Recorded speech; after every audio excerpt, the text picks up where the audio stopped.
Let's all go to the lobby. Let's all go to the lobby. Let's all go to the lobby to get ourselves a treat. Let's all go to the lobby to get ourselves a treat. Let them come. Exactly. Welcome back to Where Heartbeat Feels Good, our monthly episode of what we watched for this month, May 2024, obviously. I'm Josh, and my co-host, Edgar Ortega and Evan Harris. Yeah, this month, it feels like a lot has happened, but I was like going through my letterbox and like, not a lot. I didn't watch a lot of these things, just mostly just the big stuff. I don't know, maybe because like I just finished school or whatever. That's why it feels like a lot happened, but yeah, I'm excited. Yeah, hey. No, but yeah, I'm excited to talk about some highlights of the month, like Apes. We didn't talk about the Fall Guy last time. Did we talk about the Fall Guy last time? I think we did. I think we did. I don't know. Yeah. Well, we can talk about it again. It's a fun movie. So yeah, that, Furiosa, all the big hitters. So yeah, I'm excited. Mm-hmm. Yeah, glad to be back. I'm enjoying the summertime. It's always the best time of the year. I don't have to work, even though I went to work today. Kind of, it was a meeting. You couldn't do Zoom? What? You couldn't do Zoom? I wish. But actually, we went back to my old high school, which was fun. I haven't been back to my high school in like 10 years. But yeah, so yeah, I'm enjoying the summer life and watching a lot of movies and TV. I've been finishing up Fallout. May wrapped up X-Men 97, which was great. Fallout was great. Abbott Elementary was great. So there's been a lot of TV that I'm keeping up with. Hulu is just on fire recently. So is Amazon Prime, surprisingly, this year. And then I can finally boot up my HBO Max again for House of the Dragon. Oh, actually, I've been watching. What? With the price being raised in this economy, Evan? And this I raised it because of Dragon. House of the Dragon. 100%. But I forgot. I'm watching My Adventures with Superman season 2 as well, which is also really, really. You want to start with that? Yeah, you have much to talk about it? Sure. Yeah, we're 3 episodes in, continuing off of the ending of season 1. It's really a blast. Clark and Lois's relationship is really solidified. The trio dynamic is so much fun. We're introducing a lot of compelling characters already. 3 episodes in, Lex Luthor is kind of working behind the scenes a little bit, which is very fun. The action is always very solid. The animation's great. It's just a very fun, lackadaisical show. There's some new characters that have returning characters with newer roles. Like Amanda Waller is really leaning into the antagonistic role in season 2. While in season 1, she was kind of like the background character to the general. And now in season 2, the general is kind of being more of a comedic relief type of character, even though he's playing it straight. It's been really fun overall. And then, of course, the new roles throughout the Daily Bugle is great. But the big thing is we're just waiting for getting to see Supergirl again. They're kind of really teasing that ever since the first episode of season 2. And that was all throughout the trailers, of course, that we're getting Supergirl this season. Supergirl is one of my favorite comic book characters, so I can't wait to see her adapted in this show, which is just a lighthearted, great adventure. Is anybody else here watching Superman? I've wanted to give it a shot, but there's just so many things to watch. This motherfucker, as he rewatches The Bear season 2 for the 10th time. Yeah. I mean, that's coming up though. There's no season coming up. Warranted rewatch. But yeah, I'm loving the superhero shows recently, especially like I'll talk about it as well with X-Men 97. These 30-minute, superhero shows, they're getting a lot of depth in 30 minutes, which is great. Which is like, even for like live action shows, like there was all that debate about the Acolyte's only going to be 30 minutes. Oh my gosh. I'm like, you can pack so much within 30 to 40 minutes. I mean, 30 to 40, they said. Yeah. I think one episode's 30. One episode's The Bear is 30 minutes too. The Bear is 30 minutes. It's one of the most like compelling shows. So it's like, I always go back to Barry. Barry is like so much was in The Bear. Barry. But anyways, My Adventure with Superman it's so much fun, and they're including a lot of comic book accurate characters, but just changing it up to fit the setting and the tone of the show. And I like all the new additions and everything like that. So 3 episodes in, it's really fun. Nothing too like mind blowing yet, but having a good time with that. Jack Quaid is Superman, right? Jack Quaid, yes, is Superman. Yeah. I don't know who plays Lois and Jimmy, but they're really great in the show. Really funny and really heartwarming. Like it's so they're all so natural. Like nothing feels like out of the ordinary. There's no forced. I don't know how to explain it. Like no forced friendships or anything. Everything just feels real, natural, and pleasing. It's like a very sincere show. Yeah, it's a very sincere show. Thank you. Yeah. So yeah, I'm enjoying that show a lot. Did any of you guys watch X-Men '97? No. I've been trying to like catch up with shows like this month. Do I need to watch like the old animated series to watch this? Nope. I watched it back in the early 2000s / when I was 4 in 2000. But like, it's a great show. You don't have to go in knowing much of anything. I know tons of my other friends from high school. They were like, "Isn't it like a continuation though, or is it like it's continuation? But it's a fresh reboot. It's a fresh reboot. Well, they give you everything you need to know in episode 1, and it kind of there's no lingering story arc besides like a Professor X thing. But even then, that's explained. Everything is so ingrained with the tone and the feeling of this is season 1 of a new show. It even has a new title, 97. And all the character arcs are from episode 1 to episode 10. There's nothing like, oh, we got to solve this stuff. They reference stuff, obviously. And if you've seen the other seasons, you have a better breadth of knowledge.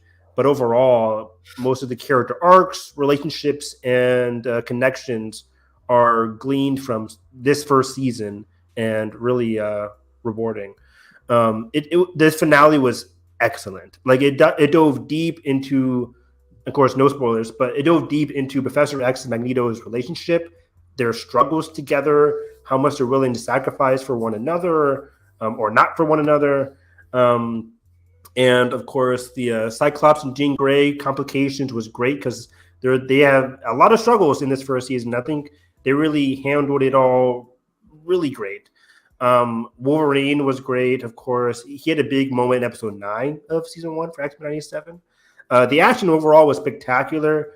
I'm trying to think what studio this was.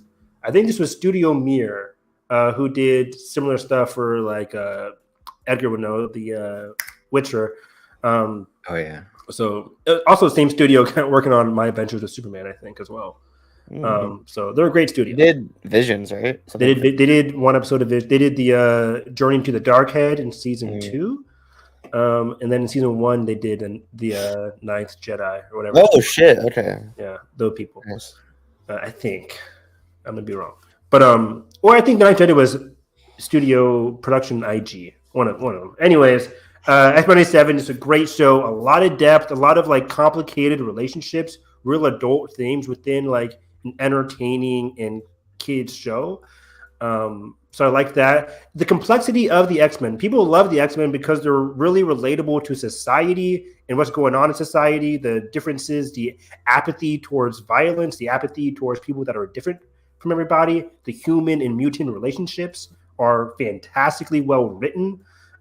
Really blew my mind. Like, I really loved how the antagonists really dove into the complicated relationships between humans and mutants and like how it parallels what's going on in regular society. It was just an excellent show. It's probably my favorite show of the year next to Shogun. Even though I just finished Fallout as well, and that's really high up as well. So TV has been really good for me this year, and not even including all the anime I've been seeing. It's just American TV has been great. I might get into X-Men because now, like, knowing that I don't need to see the previous side stuff, you'll be fine. You'll be fine. Yeah, you'll be great. I still need to watch Echo also. No, you don't. I'm behind. I don't. No. Really? No. Like part of me was like, well, maybe because in Daredevil Born Again, this might be related. No, you're good. I think you'll be fine. I don't think Nathan has watched that yet. We haven't really talked about that in My Cup of Tea yet because it's better when Nathan hasn't even watched it. He hasn't watched Secret Invasion or Good. Echo. Good. Yet. Secret Invasion was not great, Bob, Horrible. and not relevant to anything happening in the MCU at all. No. But it was a show. So yeah, I'm looking forward to.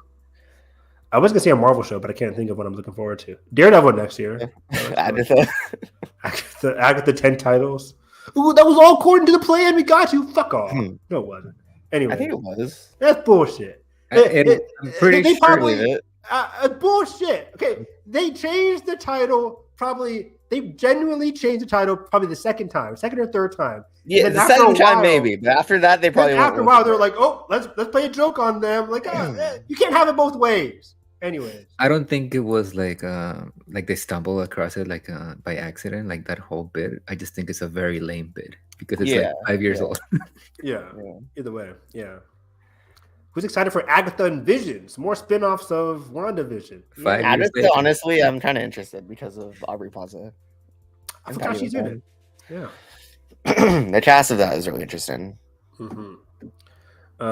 So that diving into more TV. So has anybody else watched Fallout? Edgar, you watched Fallout? I did. It's really good. What a great show! Yeah, I was really compelled by like both the A and B plots of the show. The A plot being like the Wasteland arc between Maximus, Lucy, and Cooper. But then the B plot as well with Norman, Lucy's brother, and the Volts. I was super, super invested in like what the mystery. Don't spoil stuff. I've only seen the first two. I won't. No spoilers. Overall, the season's fantastic. Like I was saying, I was really compelled by like what's going on in the Volts, and then everything going on in the surface. I think Lucy, it was just a great character. Ella Purnell, one of my favorites. She was great in Yellow Jackets. What a pair of eyes. What a pair of eyes. Yeah. Between her and Anya. It's great. And her connection to Maximus was really interesting. Their dynamic. Like, oh man, this show had great arcs for their individual characters, and their dynamics with each other was very interesting. The way Lucy interacted with Cooper, the way Lucy interacted with Maximus, completely different interactions and dynamics, but all very fulfilling in different ways. Like Lucy and the Cooper had both of an interaction in terms of like, he's this guy who hasn't had any kind of connection. He kind of lost his wife and his daughter and everything. Lucy is like looking for a connection in terms of looking for her father. And that kind of relationship between somebody who's super optimistic and somebody who's super down on society. They got some great dialogue out of their interactions. I can't wait to see. But Maximus was also a very interesting character. If anybody listening watches Attack on Titan, Maximus reminded me of a character called Reiner in terms of somebody who's so driven, but his drive can be both very bad and very good at the same time. He's driven within a corrupt organization, and where that can lead and how that affects his character is very interesting. I thought Maximus was very interesting. Yeah, I think the show does a really good job at handling like the weird, funny tone of the games, and also trying to be a little bit serious, especially with like Walton Goggins. And like again, no spoilers, but there's like a certain episode where you kind of just see like his history and how all of that unfolds is just really, really good. Yeah, these weren't throughout these series. These weren't flashbacks for flashbacks' sake. Everything was trying to elevate the character arcs and trying to really tune into who these people are, even though they won't share it to other characters. But like we're getting as an audience, we're getting these different looks into how these characters operate in different times, and it was just great. And yeah, the world building is astounding. I think so, at least. It wasn't like the most mind-blowing world building. But what they did to describe the wasteland, the past of the wasteland, and everything going on was super intriguing. Like I was always on the edge of my seat just to learn crumbs of knowledge about how it used to be, how it is, the different factions, the way they feel about one another. I was super intrigued the whole way through. So this was a huge Jonathan Nolan W, coming from a huge fan of Westworld. Even though how messy Westworld was, I liked his his direction there. So hopefully this gets more seasons than Westworld did. Westworld was for 4 seasons, so I can't complain. But Should have. I doubt this hits more than 4 seasons. Maybe, you never really know. People thought The Boys would get like, I don't know, 4 or 5 5. seasons. Now it's going on forever. They're gonna they drag can't, that. they can't get Homelander. He keeps running away. He keeps running away. Yo, damn, Team Rocket blast off again. Oh man. I love season 3, but like it's getting very It needs to wrap up. stagnant. Yeah, Which is why Gen V was so like, oh my god, this I need to show watch rocks. it. I need to watch Gen V astounded me. I loved There's it so much. casting say that Hamish Linklater is in season 2. Like that's getting me to watch. Of Gen V. There was Gen V Yeah. casting today. What? Yeah. Put that in the chat. I didn't know that. Yeah. I'll find it. Also, I think like Gen V is like a perfect example of there's more threats out there in that world other than Homelander. And again, I'm getting tired of the whole bit of like, oh, we need to get him, but he escaped. Blah, blah, blah. Like, Yeah, we can move on. It's fine. we can move on exactly. And the institutional threats of like Gen V was very interesting. Yeah, they're just kids, and the kids had a lot of interesting drama, interesting relationships, and again, they were mostly going against the institution of their college, Gen V, and how that affected the kids and the parents as well. So Gen V was like not lightning in a bottle, but it was a spinoff. I'm like, do we really need to do a Gen V spinoff of The Boys? It sounds stupid. But then you watch it, and it's probably better than The Boys, or at least the first season of The Boys. It's kind of hard to compare. But I loved it. I thought that was great. And rest in peace to Chance. I don't know how they're going to, adjust season 2 without him, but I'm excited either way. But yeah, that's kind of it for big TV. Again, go watch X-Men 97. I've been watching a TV show. Oh, tell me. Yeah, what do you got? Actually, Is it the bear? Again. not yet. Doctor Who, new season. Oh, yes. On Disney Plus. Huge Disney budget behind it. It's a fresh start, so if you haven't seen any previous Doctor Who, you don't need to watch this. You don't need to watch anything or know anything to watch this. I think it's a really good introductory point. This era, the writing is so good. Nshudi Jatwa as the Doctor is incredible, and he's just like owning this role, bringing so much flavor and like levity and emotion with it. And Millie Gibson plays his companion, Ruby Sunday, and their chemistry is just out of this world. One of the best dynamics on TV right now, or even like just in anything right now. It's so good, and it's this really good, like weird sci-fi, like kind of an anthology. Just every episode's like a different situation.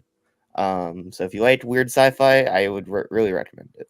Yeah, I've heard so many great things about this new season. I've always been like trepidatious because there's so many Doctor Who seasons, but like you said, Evan, watch this season. I know. I'll tell you where to start with. It's the Christmas thing, right? The Christmas dance. It's the first start for the whole series. Like you don't need to know anything before. Yeah, I'm really looking forward to it. So once I have time, I'll definitely dive into Doctor Who. Put down an anime for a bit. Watch this. I'm watching like 8 anime, but I'll put it down. I'll spread my Disney TV Plus. love. Accessible.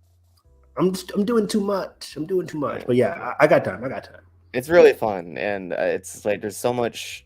Each episode, like I said, is a different situation, and like the writing is so good. One episode they go back into the 60s to watch the Beatles record at Abbey Road for the first time. Wow. And shit goes down. And another one is like all in one set. Like the whole episode is on one location, and it's really, really fascinating.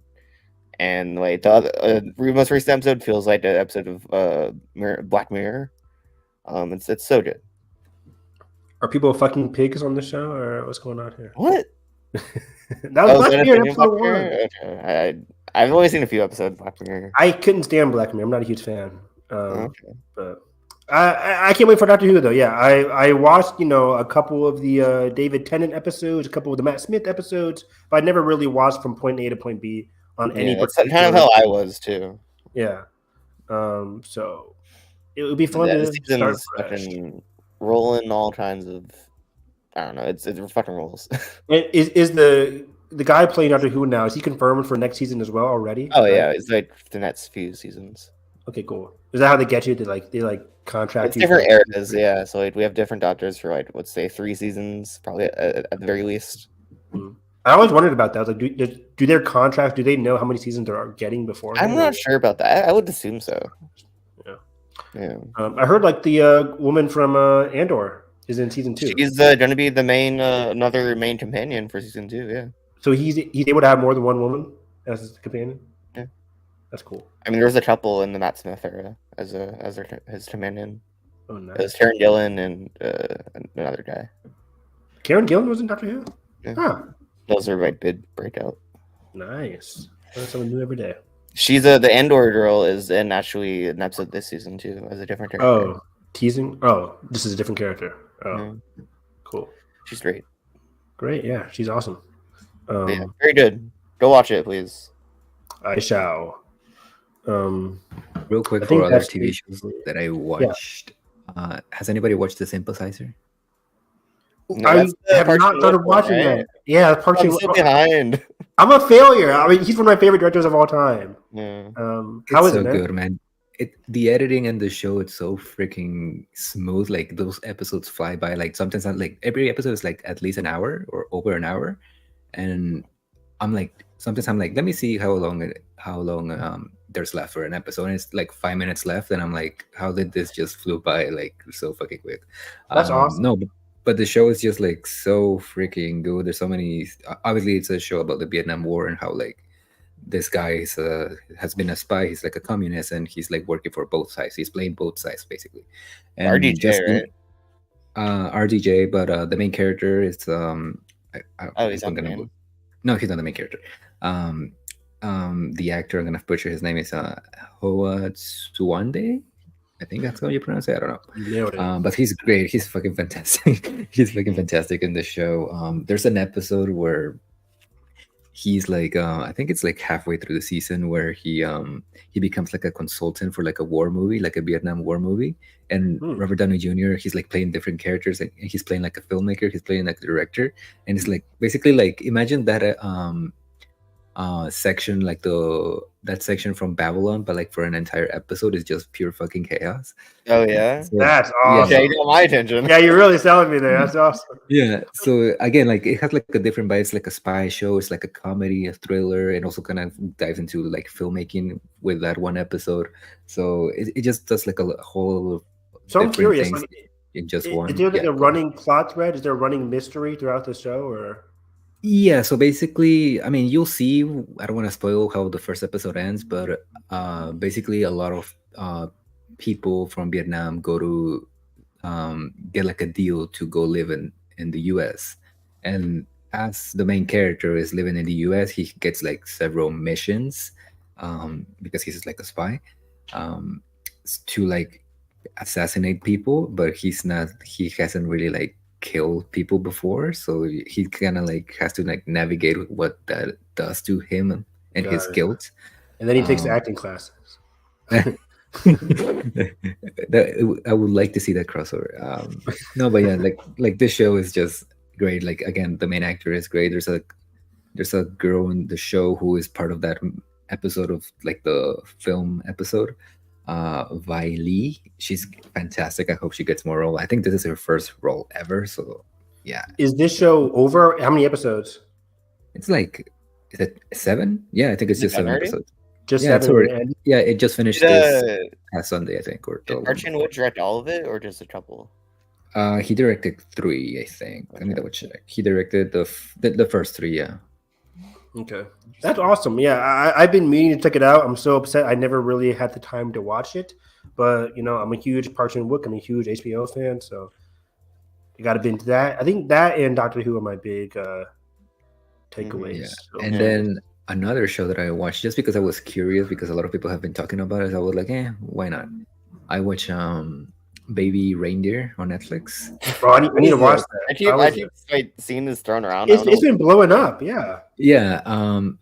The best way that I can describe this show is, you know, when you're watching a movie or a TV show and it's making you cringe the whole time, but you can't turn it off because it's just so engaging, even though you don't want to watch it. That's the show for the entire run. Oh God. Like, in a good way, or like In a good bad way, or in a good way, but like again, like you're engaged, you're fascinated by the series of events that apparently are like real life events. You're fascinated by that, but at the same time, like you don't want to watch it just because it just makes you feel like so uncomfortable. Yeah. But yeah, like it's really good.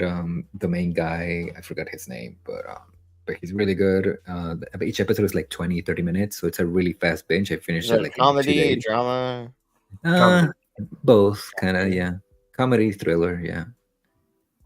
But yeah, it's really good. I didn't expect it to like it as much as I did, just because like it seemed like one of those shows that people like to hype from Netflix, and then you watch it and it's kind of like, eh. Yeah. Yeah. But no, this one is actually really good. So yeah. Right now, it seems to be the front runner in terms of best limited series for Really? actor, actress, and the limited series okay. itself. There hasn't been a lot of great ones this year, but I'm excited for it. Well, last year we got. Wouldn't I mean now that it's getting renewed for a second season, Shogun would it be limited? I'm series? moving to drama because of the whole season 2 stuff, which is, Yeah. has me. Andor, we got Andor. No, not Andor, Ahsoka. Oh yeah, they're gonna be They're gonna competition nominate as well. Ahsoka, They're gonna nominate Ahsoka for sure. They are. They're They not nominated gonna Mando. You're not nominating Ahsoka for best limited series or They best nominated drama. Mando. They nominated Falcon and Winter Soldier. They nominated WandaVision. They nominated. They didn't Mando nominate for Falcon and Winter 3 seasons. Soldier. They did Did they? WandaVision. I know that. I know they did WandaVision. I don't even know if they did Loki.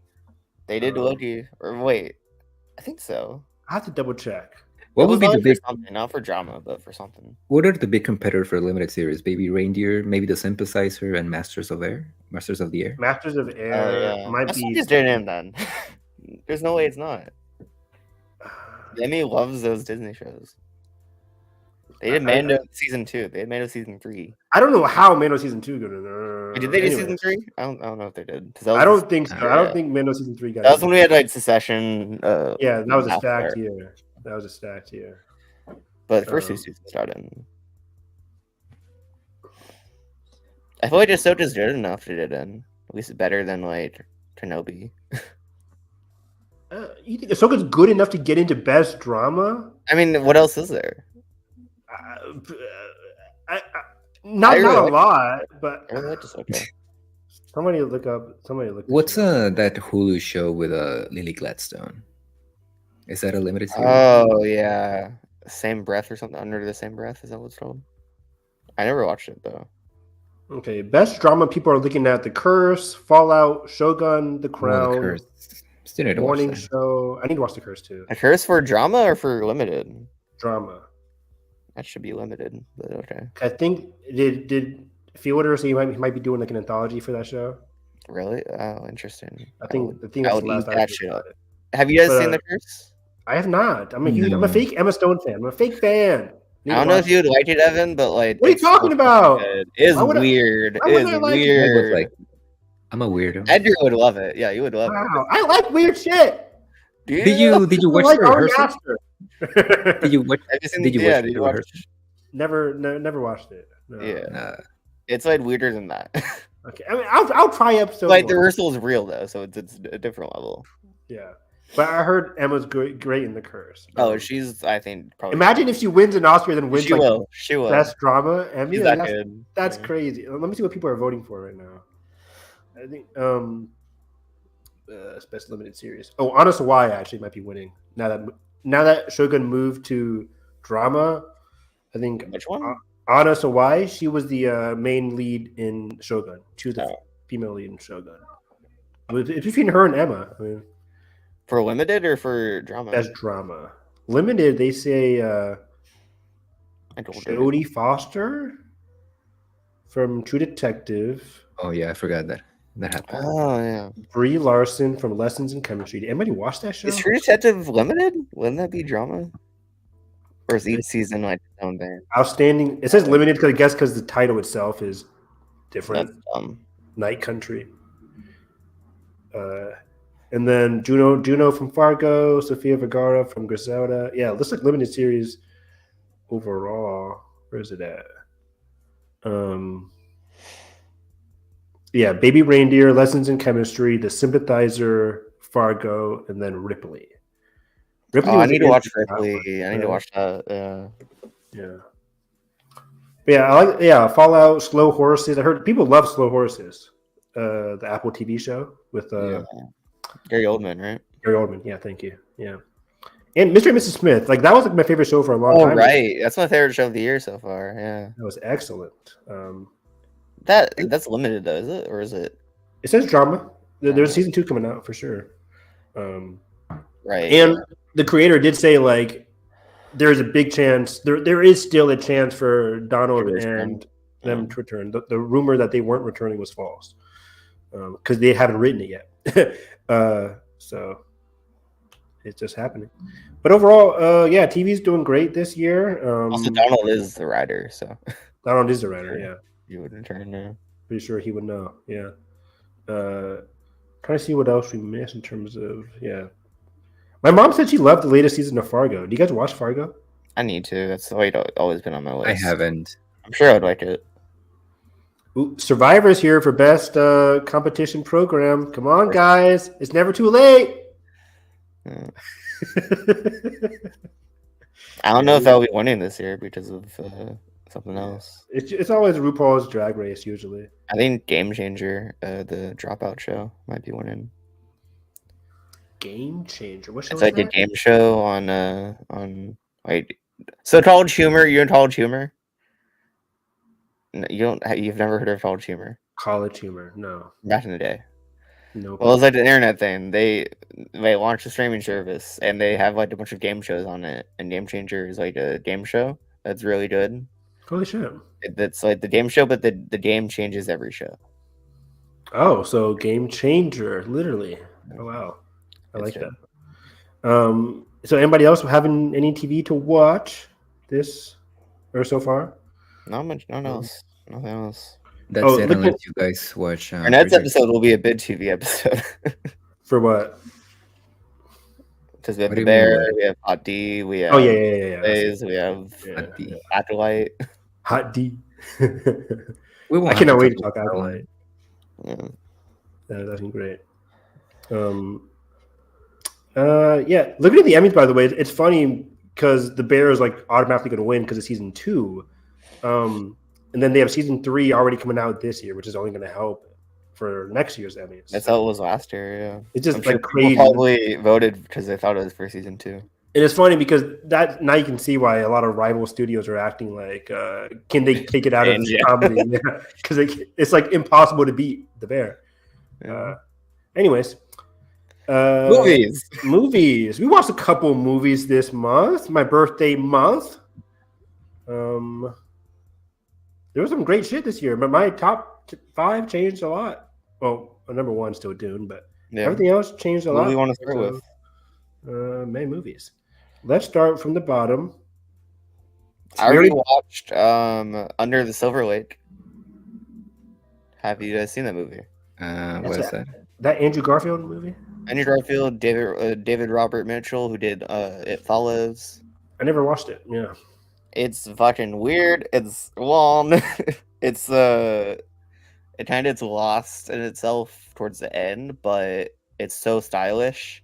It feels like a Hitchcock film. The store bats that up. The camera work is just like unreal. I don't know how it's so fresh, and more movies didn't copy this.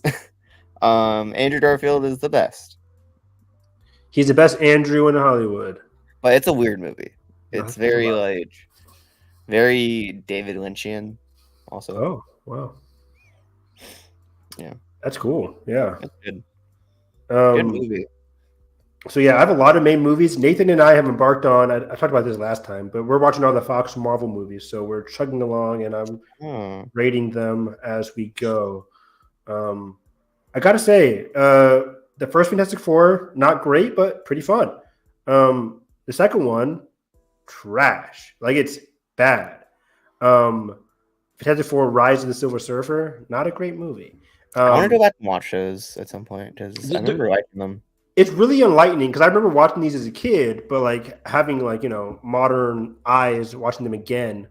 I think we just watched our least favorite in terms of our rankings, Elektra. We watched that last night. Elektra was not, or was it? Isn't she rumored to be in Deadpool, the new movie? Yeah, and that's why we're watching all these, because some of these people might appear in Deadpool and Wolverine.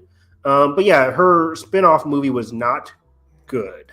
It was just weird. It was just her protecting a random family. There was some Wait, is this spinoff? Elektra? Is this spinoff from like the old Daredevil movie? Yes, it's a spinoff of the Daredevil Ben Affleck version. With Jennifer Garner. With Jennifer Garner, who I love Jennifer Garner. It just her spinoff movie was it was boring. It was hollow. It lacked any emotion. Is it worse than Catwoman? No, and I mentioned this up top. I think the worst superhero movie of all time, for me at least, is Catwoman. Catwoman might be my worst movie of all time. I cannot stand that movie. It's worse than that. No. It's better than Catwoman. Yeah. Catwoman is the worst. It's the bottom of the barrel. Mm-hmm. Nothing can be worse than Catwoman. But I mean, what? I don't know about that. What's worse than Catwoman? I'll wait. You won't find much. Let me forget.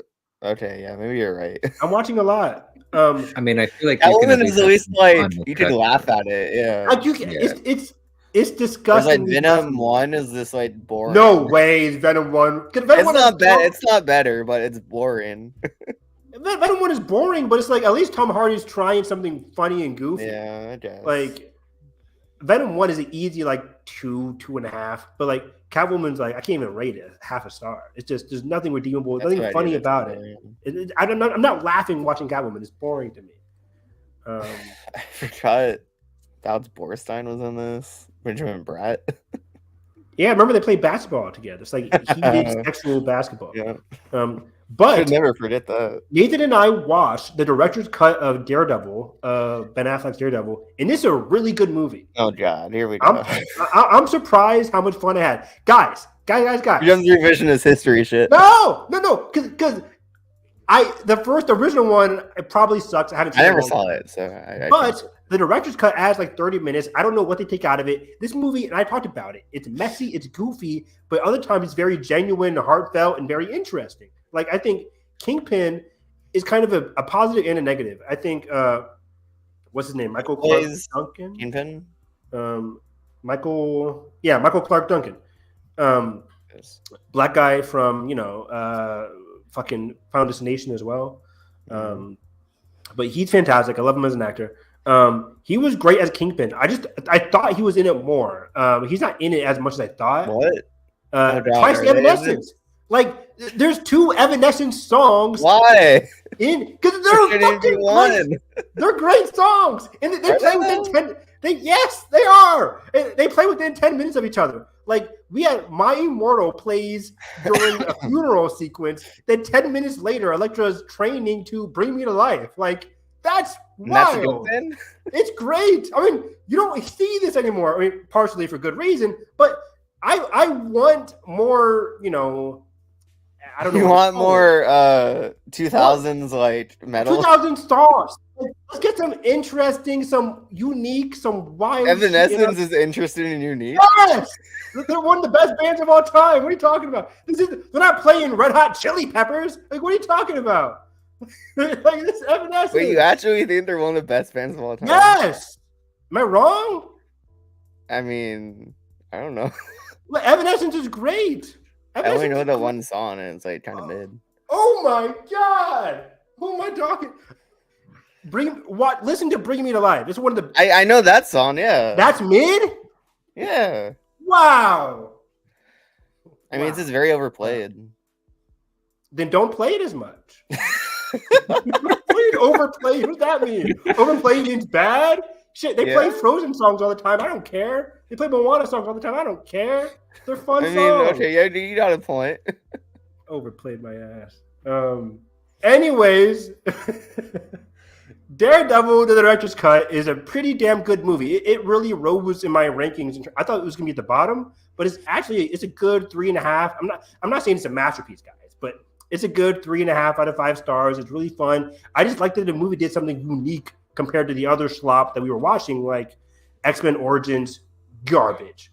Fantastic Four 2, garbage. And then Elektra, of course, is the worst.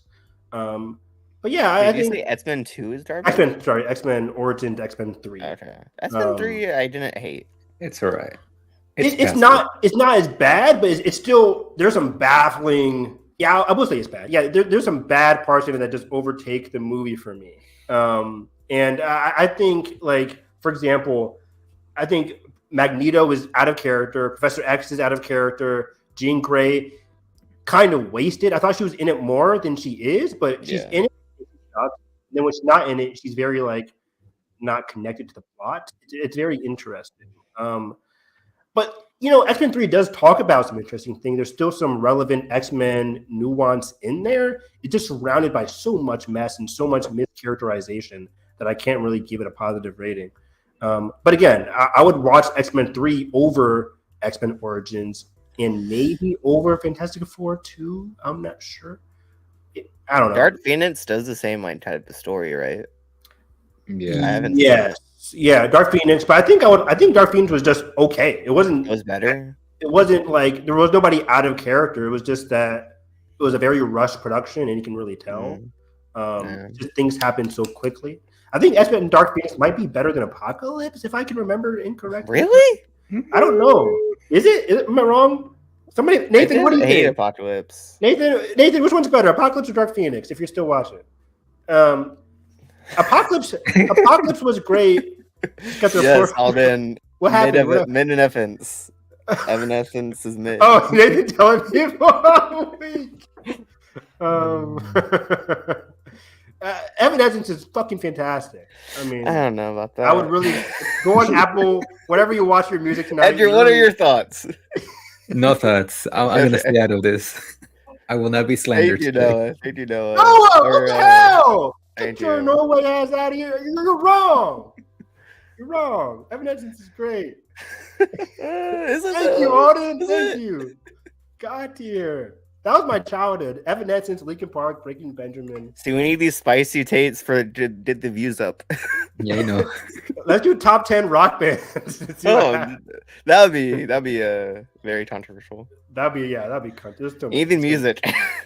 Yeah. I'm not even the biggest music guy. I listen to the same shit all the time. I'm not like, yeah. Yeah, Norway doesn't even exist.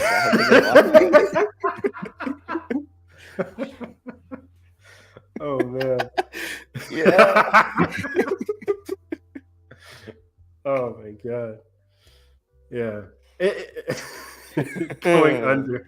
Great Evanescence song. It's a great Evanescence song. So yeah, I've been having a great time watching these early Fox Marvel movies. Starting this week, we are watching the First Class, that saga. Nice. So, and I love First Class from the creative, whatever. What does he call himself? Matthew Vaughn, the twisted mind. Gotta love it. I might do a rewatch just of the main X-Men movies. Side note. I love how he was like interviewed recently. He was like, I was so shocked by the real. I'm like, come on, man. You know.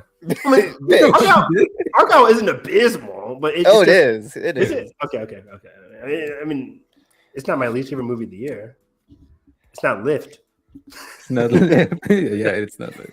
I saw a movie that was almost worse than Lift, but we'll get to it. I mean, Argyle, that one smoke hallway scene, pretty good. No, that's the worst. That's like, I don't think there is a good scene in that movie. I liked the smoke hallway scene, but then they followed it up with a crazy oil. Oh god, the oil scene. You know what? Yeah. I will say there is one scene that I kind of like is like when they show up at the party, like dressed up as their characters. Yeah, all the good scenes are like not the action sequences. Yeah, they're like just talking. Yeah, because they're good actors. So yeah, that was me. Except when you have her blinking every fucking second and changing the actor in front of her. God, that sequence pissed me off. It was very disorienting, that movie. The whole train sequence, fucking terrible. Oh god, I got a headache. I was like, if every action scene was like this train sequence, that was atrocious. I was shocked when they said that the cat was not that was there, that it wasn't CGI, because that's like the fakest looking cat that I've ever seen in a movie. So let's get into some actual 2024 movies. And 40 minutes in, people. 40 minutes in. What they came here for: Daredevil talk and Evanescence talk. Honestly, there's not that many 2024 movies. What?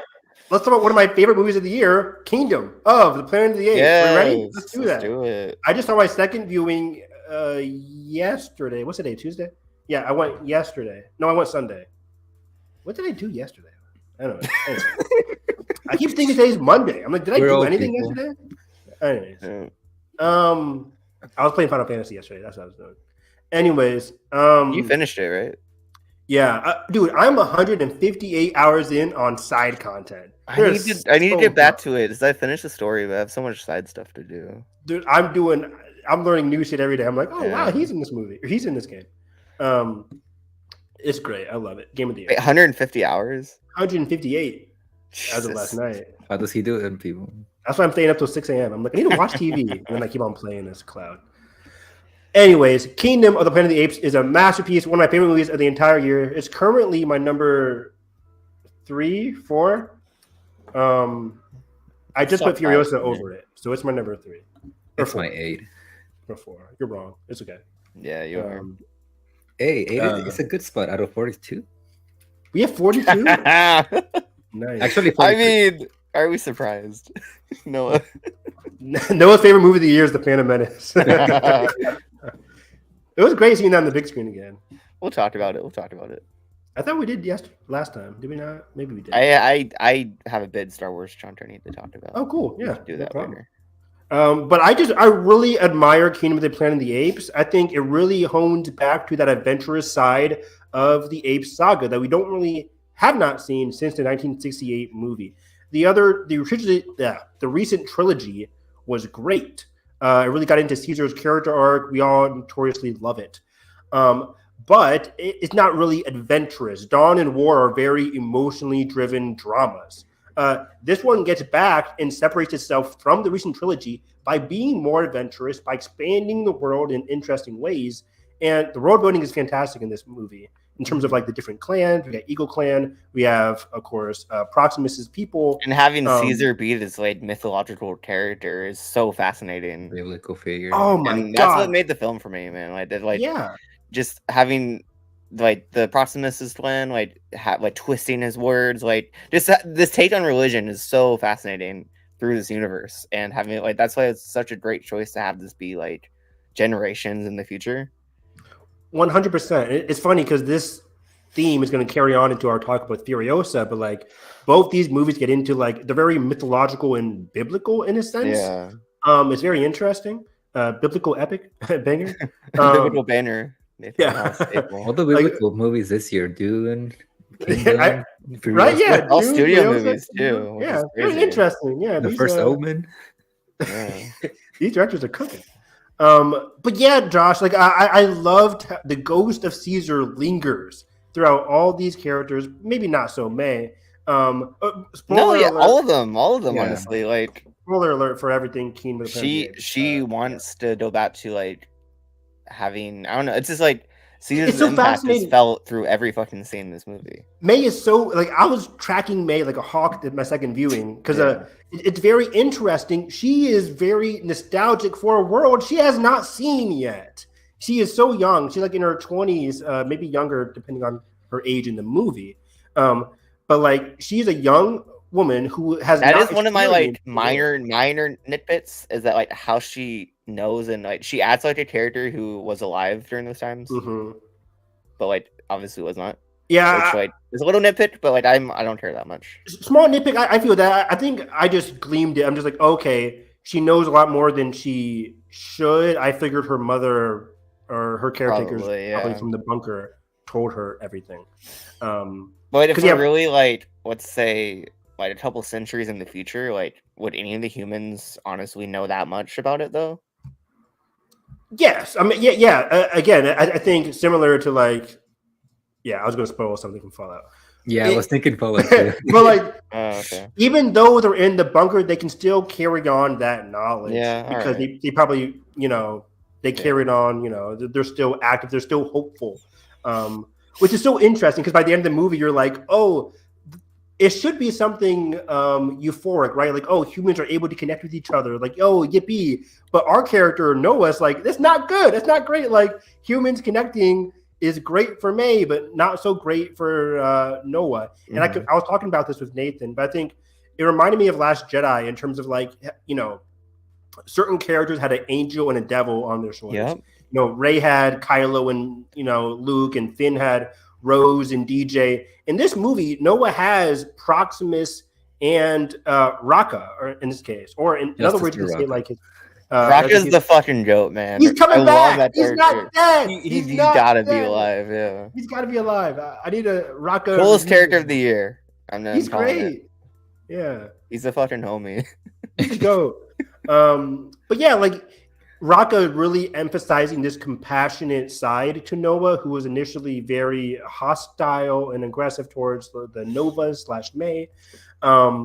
Even though Noah already had this compassionate side, Raka kind of like reinforced it via his explanations with Caesar, which we'll get into in a second, because I think even Raka was a little bit flawed as well. Everybody was very flawed in this movie. Yeah.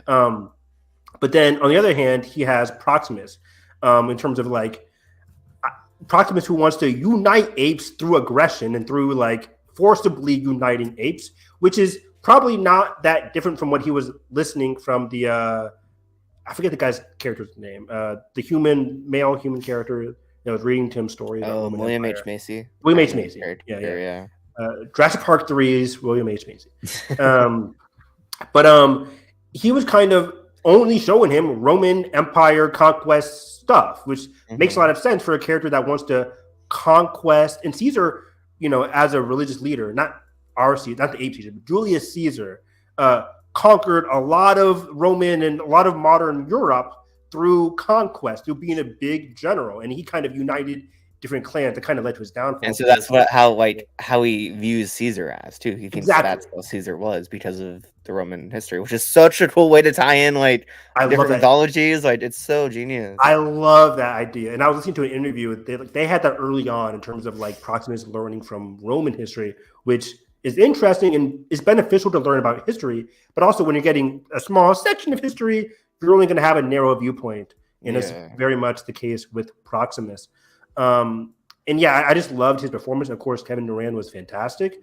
But yeah, by the end of the movie, Proximus isn't that wrong in terms of like his viewpoint towards humans, in terms of like being skeptical towards humans. Of course, Proximus as an antagonist took it to another level by kidnapping them. But that's how you did a good antagonist. Is you understand their viewpoint, you understand their motivations, and you kind of relate with them a bit.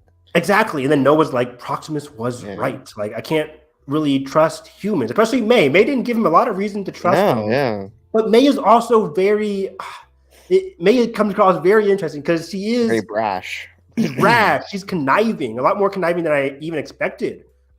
She willingly let Noah's whole clan possibly die if it wasn't for Eagle Clan Fly. Like, they could all got wiped out. Like, she could have massacred his entire clan because her ideology of only humans should have this technology. Yeah. And I love that Noah's challenging. That's just like, this movie had so many more, like, way more surprises in its depth than I was expecting. Like, I was not expecting this to be one of my favorite screenplays of the year.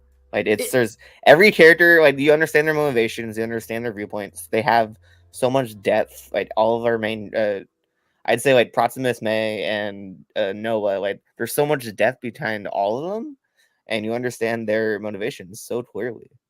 Extremely so. I'm talking a lot. Edgar, what do you have? What do you think about this? No, I mostly agree with you guys. One of my favorite things of this movie is just like some of the visual cues, like how like it ties to the other movies, like not only like the window sign, like how it's being used as almost like a religious piece, but like also like in the third act, like when they when they finally are like in the bunker and they're like open it and like Proximus is coming in and like they see the tanks, and for me, like the first thing that I think about is like Dawn and like Koba and like that entire sequence and like just like imagining like, because Proximus, like, yeah, he is right about some things, but he's also like in the wrong, and like, he's kind of having like an approach similar to Koba. So again, it's kind of like one of those things where like the movie is constantly reminding you of like almost like history repeating itself, or the dangers of history repeating itself. Bingo. Yeah.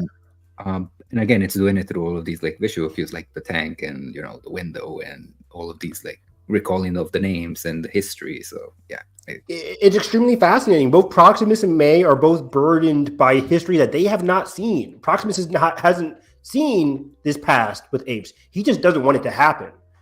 He doesn't want to go back to how apes used to be. He understands at least that much. He was like, humans, if they get an inch, they'll get a mile. I can't have these humans take control. That they're untrustworthy. It's kind of like the Ben Affleck quote. Like, if there's a 1% chance, like absolute certainty. Like, he does not want to have that chance. Same thing for May, though. She has not seen the past, but also for her, she wants to go back to the past. Unlike Proximus, who wants to remove himself from that past, she wants to go back to that past.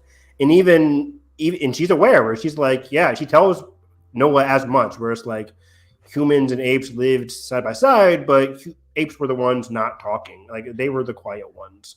And yeah, she doesn't, of course, go into as much detail, but we know it's like, yeah, they were in cages and it wasn't great. Yeah. So can there be a balance here amongst this inevitable conflict? That's what gets me super excited. That's what I think. That I don't think there will be, because that's just realistic.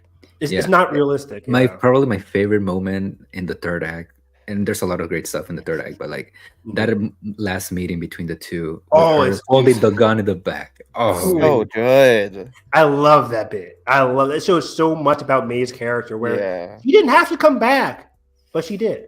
And like, why did she come back? What did she? And that she still doesn't trust fully. She still doesn't trust Noah fully because she had the gun. And it's like, if I was Noah, not me, but like Noah had every right to lash out at her. Who knows how many people died during that flood? All because she had to wipe them out. Mm-hmm. At least she had to. But she does come back, and they have that kind of discussion. They're not like super angry at each other, but Noah reaffirms his notion that he can't trust her anymore, and she understands. And then they say their goodbyes, and I'm just like, I'm very interested, because she gives the codes, or she gives the key to the humans, and that way they can communicate. But then she leaves again. So I'm like, is she with a certain faction by the time the next movie rolls? Is she going to be a bridge between the apes and that? Probably. Like, yeah. I'm very curious, because again, she does show another movie. This better get another movie. I swear to God. But she shows compassion. Again, she didn't have to come back. She came back for Noah. She apologized, and I know it's weak, but she does apologize. So like, she does have a certain relationship to Noah, especially in the first two acts. She kept coming back because she knew that Noah was a compassionate person. That could just be her conniving and trying to trick Noah. At least that's how Noah feels. But their connection has been the most interesting, I'd say, outside of Dawn, in terms of Koba and Caesar. Like, I'm so curious to see how their relationship evolves. This is a thing where we never really got to see how Koba and Caesar would have evolved as a relationship, because Koba died. But now we get to see how Noah and May get to interact in future installments, which has me super excited. Hopefully. Another thing about Dawn. It'll happen, motherfucker. I mean, Wes Ball is busy. I don't know. That is curious. I'm like, Wes, you have Zelda coming out. Looking forward to it. But I hope they wait for him, because I don't want anyone else touching it. We said that, but then last time, they go from whoever did Rise to Matt. So yeah, but it's different though. I want Wes Ball to come back, but if they give me another option, I'm like, oh, okay, I can see that. So you never know. I was so impressed. Like, the trailers looked good and stuff, but like I still had this little worry in the back of my head that it would just be a plain, simple, boring cash grab from Disney. And I'm so like happy that it was not. And Wes Ball was able to cook. He cooked. He added so much depth and world building to this, like such a vast, complex world that like he expanded on from the Reeves movies, and like the action is so well shot, like it's so dynamic. That fight with him and like the bigger ape in within the facility at the end, the third act was reminded me of Avatar too.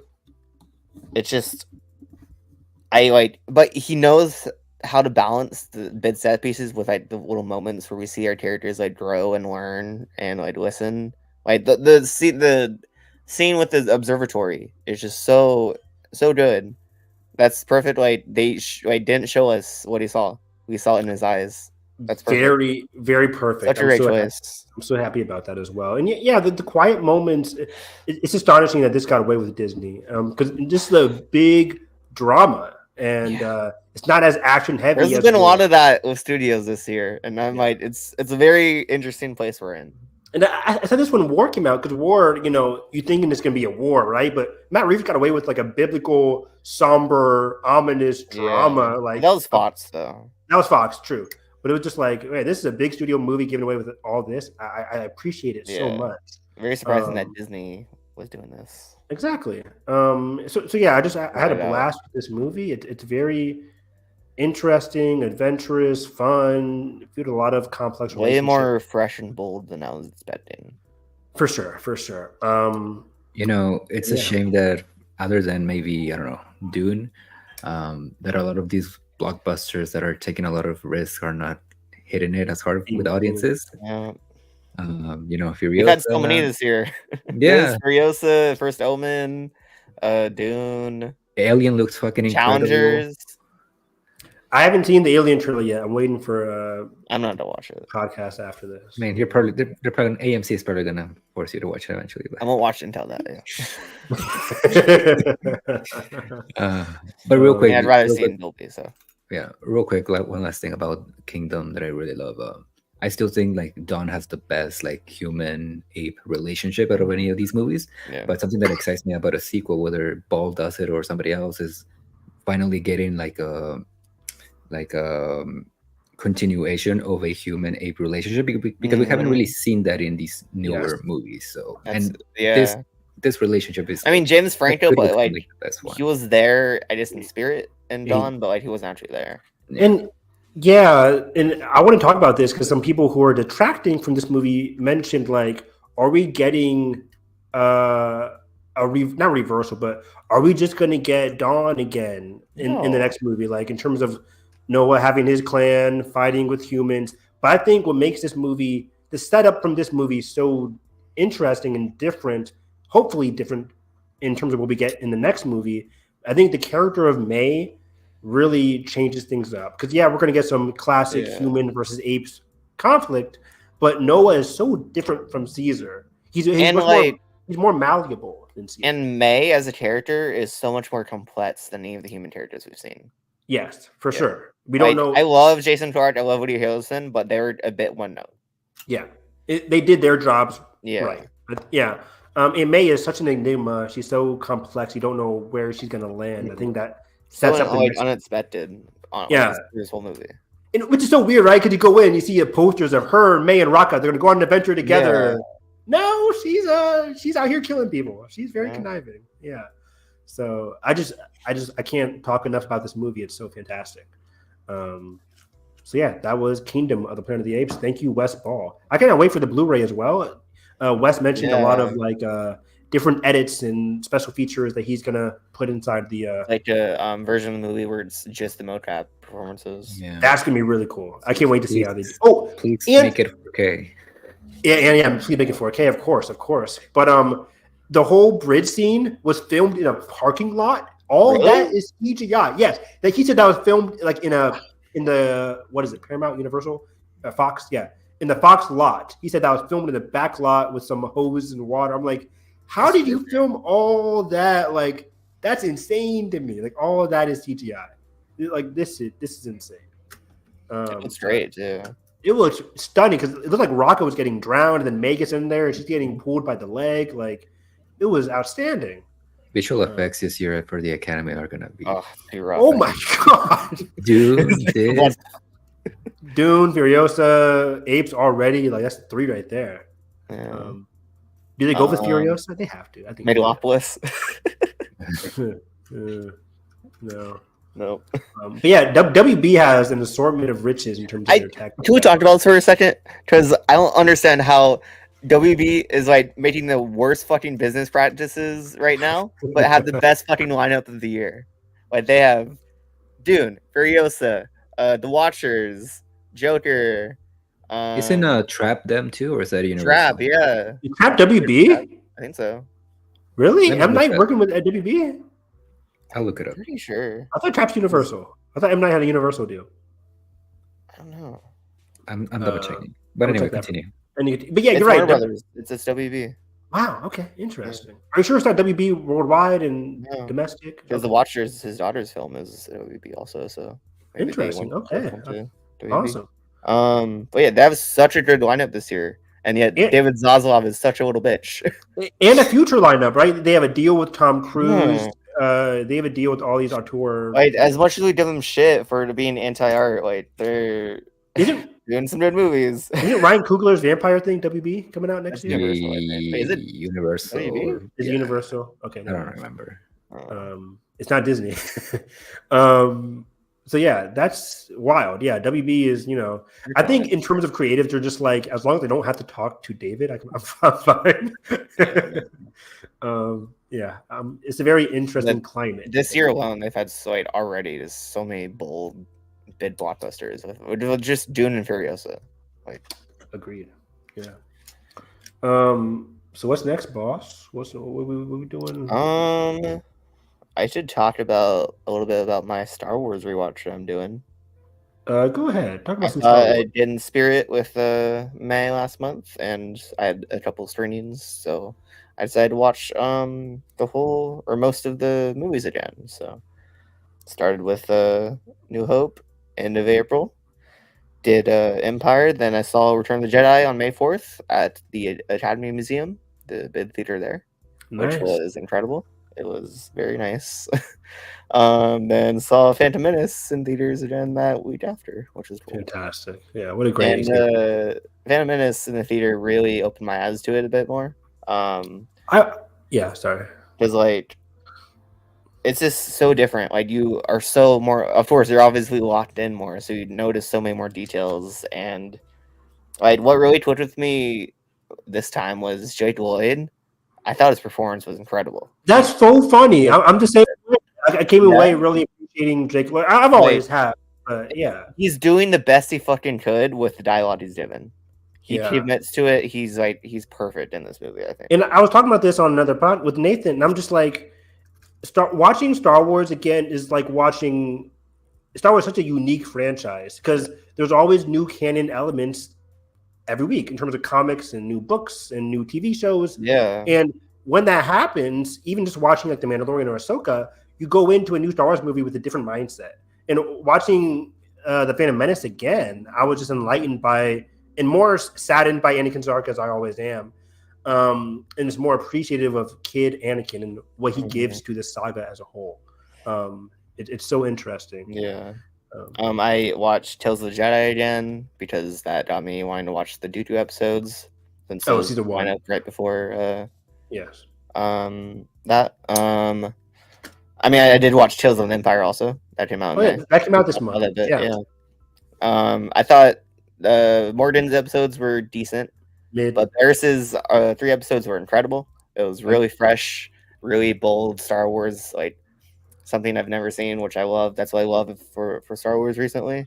I completely agree with you. I think not much to talk about with Morgan Elsbeth. I think for a character that I wasn't really that interested in Morgan in Mando season 2, I didn't really care about her in Ahsoka. They didn't give me any more reason to care about her in Tales of the Empire. I thought her backstory was kind of interesting, but the arc she goes on is pretty rushed. There's still some holes. And I hate saying the word rushed, but specifically I'm talking about like we don't really get into the antagonism that she faces the town. When she talks about why do you, she doesn't say this, but she gets asked by Thrawn and by the dude. Admiral. She's like, why do you serve the Empire? What is it that you want? And then she lies at first. And then in episode 3, she says, revenge. And then as a normal viewer, if you're not watching or reading everything, you're like, revenge, then why are you working with the Empire if you want the revenge? The Empire that used to be the Republic / separatist. I don't think she knows that. I don't know if she knows that. She doesn't, but then like, what do you want revenge for? Or you have to kind of piece together the clues that she wants to use the power, the infrastructure of the Empire to enact her revenge at a future time because she had the vision that we see in Ahsoka in terms of Peridia. It's just, there's so much you have to clean. It was fun seeing table setting for like Ahsoka and Mando. That was fun. But and I think that was the main purpose. There wasn't much more depth besides that.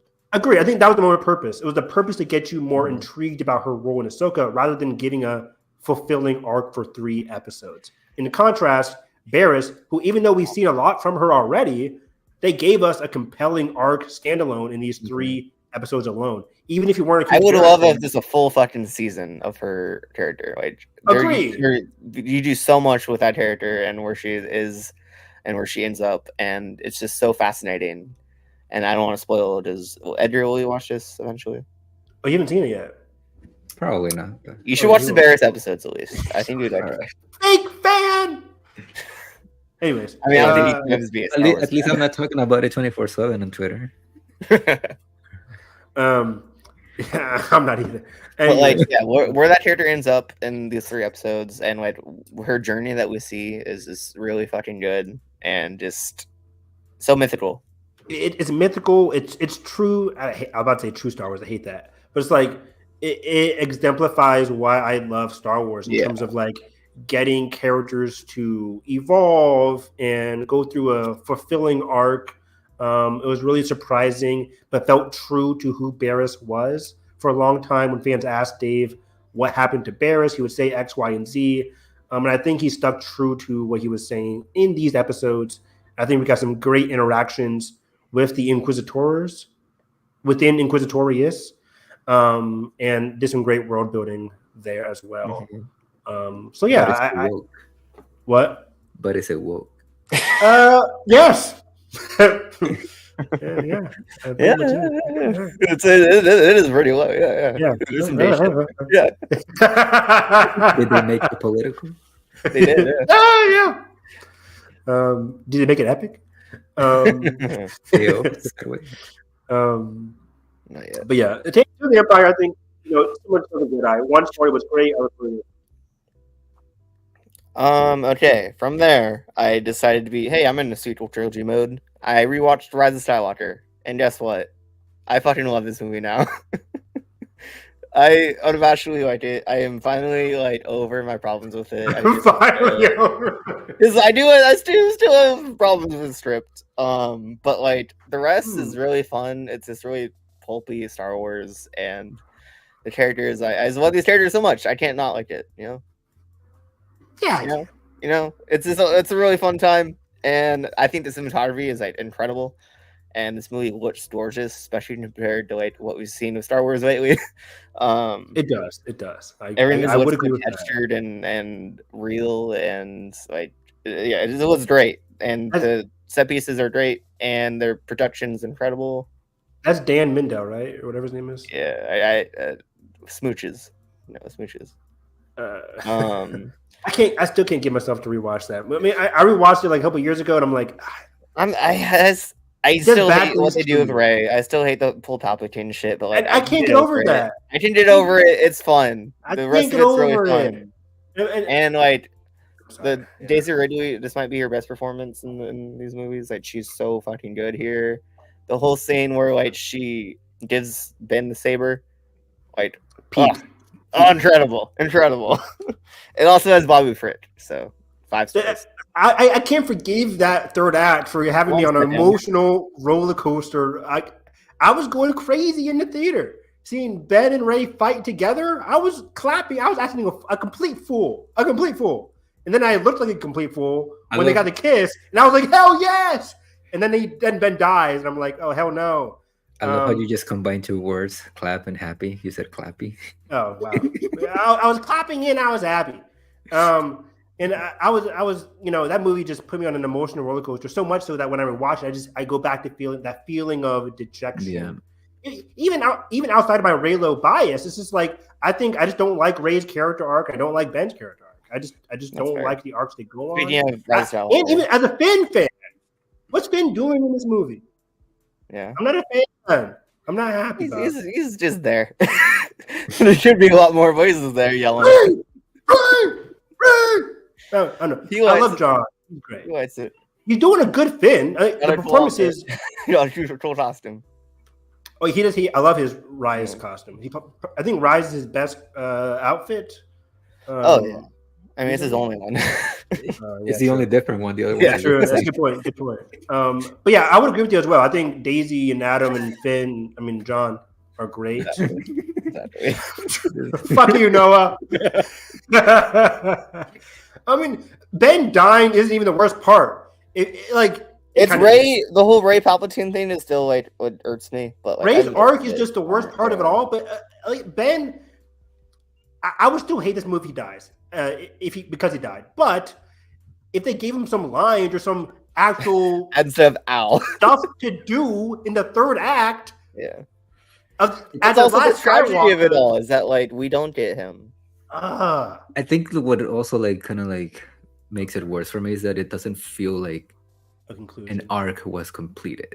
If it felt like there was like a completion to his arc, then I would be like, okay, like Vader, like I feel like there is.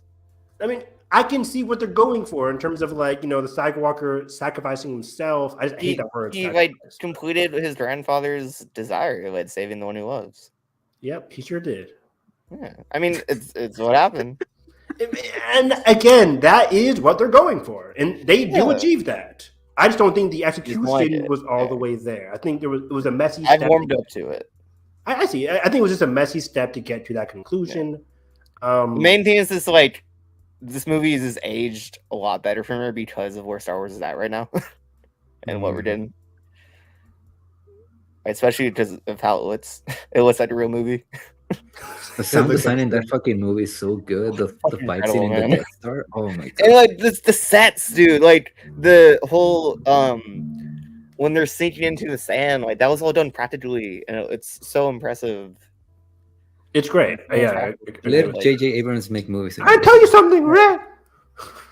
Yeah, but like the whole effect is cool. I agree with you. I love a good quicksand effect. It was really cool. The whole chase sequence is really thrilling.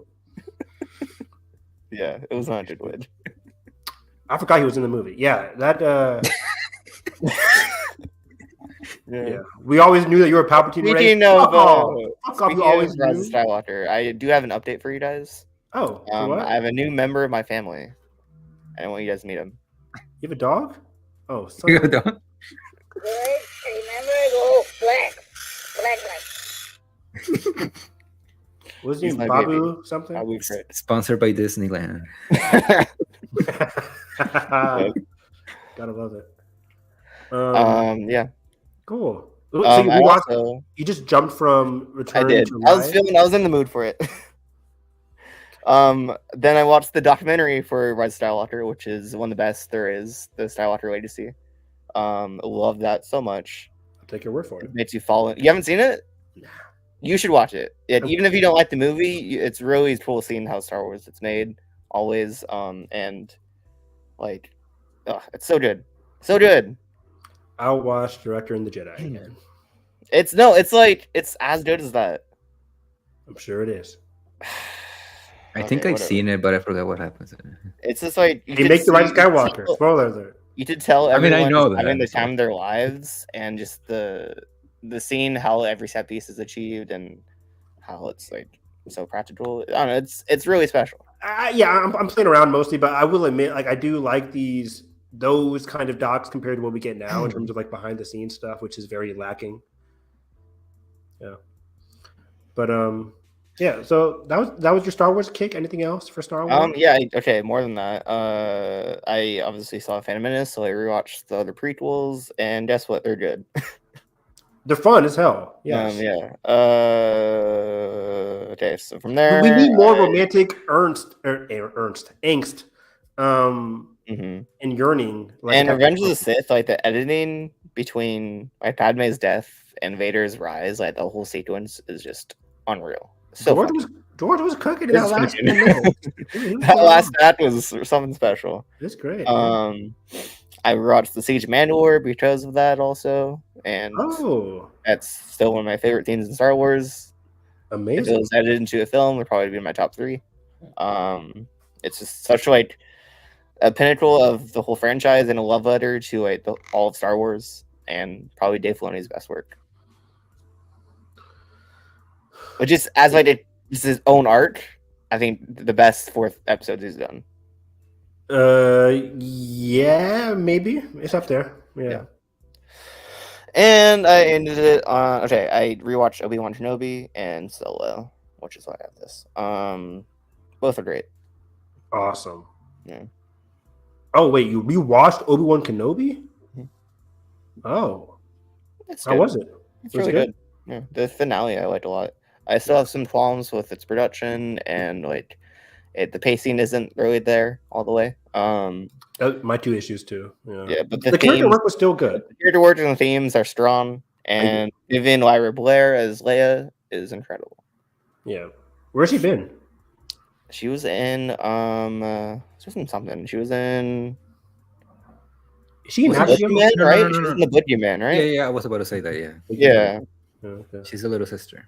Mhm. I said Abigail, but I meant Boogeyman. Yeah. Yeah. The 4K disc for Kenobi was great. Very good. Oh, you have like the physical. Wow. Yeah. Gonna watch Andor next. Very excited about that. I still need to get that physical. Yeah. Yeah. Um, Before we get to Furiosa, I do have one more thing. Or no. Oh, wait. A couple more things. go on. I rewatched Amazing Spider-Man 2 in theaters. Love it. That movie is just the best. That's your favorite movie of all time. It's one of them.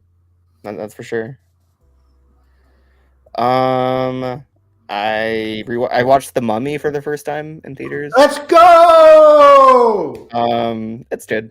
Ah! No, it's a fun time. It's a fun time. I almost fell asleep during it because I was really tired. Oh, But you and Edgar. It's very good. Don't go to the cinemas if you're fucking tired. There's- Go another day. There's 3 movies this month that I almost fell asleep in. This is like the first time that's 2 of happened to them me I in a actually fell while. asleep. So I don't usually do that, but I actually like fell asleep for like 2 minutes during the bunker scene in Kingdom, but then I woke up. I'm gonna take your- the bomb went off and I woke up. I'm gonna take your letterbox cards away from you guys. but The Mummy's really good. It's really fun. It's like The Mummy's one of my ultimate top movie 10 movies. ultimate movie for bisexuals. I'll say Oh yeah, I bet. It's one of my top 10 movies of all time. I love The Mummy. It's probably my most rewatched movie ever. Like, I don't know. It's up there. I love that movie to death. That and like Twister and National Treasure, those kinds of movies. Maybe Speed as well. But yeah, I love The Mummy so much. It means so much to me. Best movie of I 1999. do have a little rom-com block of new rom-coms that came out. Or 2, I guess. The Idea of You, I saw that. That's the Anne Hathaway one? Yeah. Honestly, not bad. Anne Hathaway did not expect to be saying this. One of my favorite performances of the year is her in this movie. Wow. She's I really think- fucking good. The rest of the movie is like it's all right. But yeah, she's incredible in this. I need to watch it, yeah. And Upgraded, starring who's this? Camila Mendez? Is this a sequel to Upgrade? No. Marissa Tomei. It's a fucking bonkers movie. It's really goofy, but Where's this it's at? fun to watch. It's on Amazon. Upgraded. Okay. Yeah. So it's like this woman who works for like a fashion dynasty or no, like an art gallery, and meets like this guy on the plane. To choose upgrade to first class is why it's called Upgraded. And pretends to be Peter her boss. Dinklage? No. Oh, never mind. She pretends to be her boss to him, and things get kind of crazy from there. Okay. Upgraded on Amazon Prime. You would like it. It's a good, decent rom-com. Okay. Marissa Tomei has the goofiest accent I've ever seen, Oh, geez. but it's good. And one more, no. One more thing before we talk about something we all saw. Yeah, you're good. One second. I watched the Ocean's Trilogy for the first time. First time in forever. How was it? These movies fucking go really hard. Rock. Such Yeah. style, right? Soderbergh's direction is insane. Great style. So great Ocean's direction. 11, like, is probably a perfect movie. I would agree. Like, it's probably the best heist movie I've ever seen. The vibes are immaculate. Everyone's acting their asses off. It looks like one of the best movies I've ever seen. Like, the cinematography is gorgeous. It just looks so filthy and like soaked with neon. Love that movie. Ocean's 12, it's all right. It's my least favorite of the trilogy. Ocean's 11 or Ocean's 13, it's a bit better, but still all right. I thought Ocean's 12 is the weakest, but Ocean 13 really it climbs up a little bit. It's not as perfect as Ocean's 11. Not, yeah, the sequels aren't as good as 11. Yeah, 11 1, 3, 2. Yeah. I think Yeah. I might like Ocean's 8 more than Ocean's 12. I need to rewatch Ocean's 8 again, but that's probably where I'm thinking too. Yeah. Any opinions on that, Edgar? You like the ocean? Oh, I think I've only seen the first one and I love it. I don't think I've ever seen the rest of the trilogy. You should get those 4Ks. Those 4Ks look fucking good. I'm waiting to get money to buy the trilogy. I really want to see Edgar's bank account at the end of the year, just all 4Ks. Yeah, I actually got a 4K yesterday. Oh, nice. The Rango 4K. The animated movie, right? Rango? Yeah. Oh, I'm doing that tomorrow.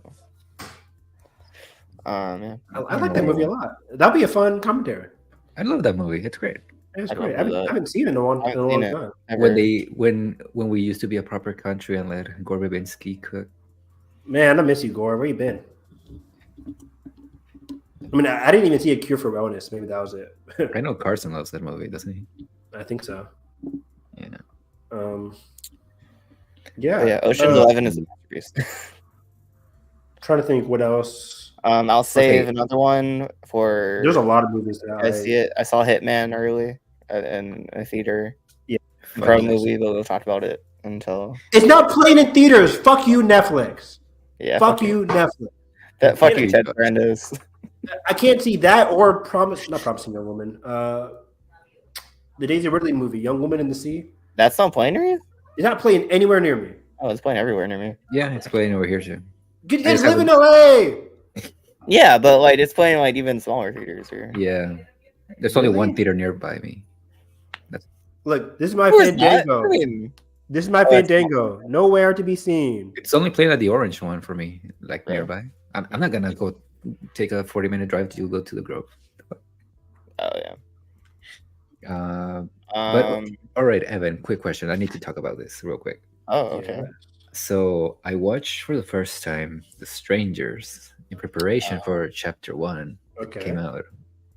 Explain to me why people love this movie so much, because I don't get it. I remember. I think I said this. I was like, Yeah. I didn't love The Strangers. People in my film class loved it. I just thought it was very mid and very, very just like it tried to touch on these like horrific and these like these deep things, but I just didn't really vibe with how it was unsettling, but I just didn't really vibe with the unsettling that nature. first act is legit fantastic. The It's rest of the movie unsettling. is just your typical slasher movie. I agree. Very boring.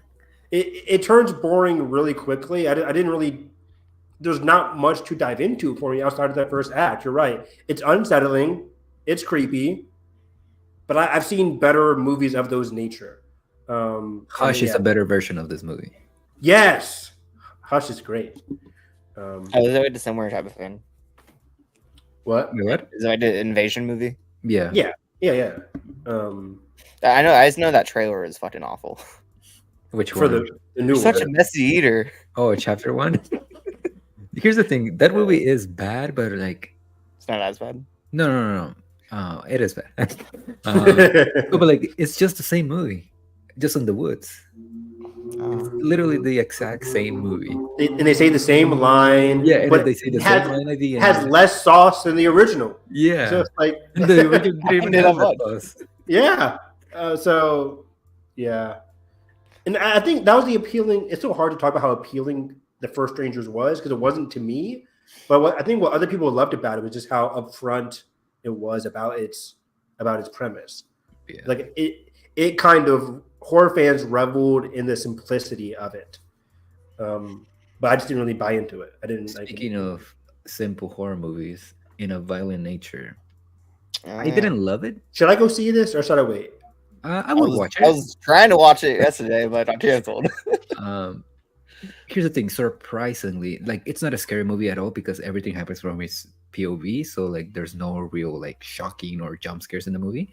But like it's weirdly like relaxing in the sense that like the sound design is really good. Like it's like it's gonna sound stupid, but it almost comes across almost like ASMR in the sense that it's a very quiet movie.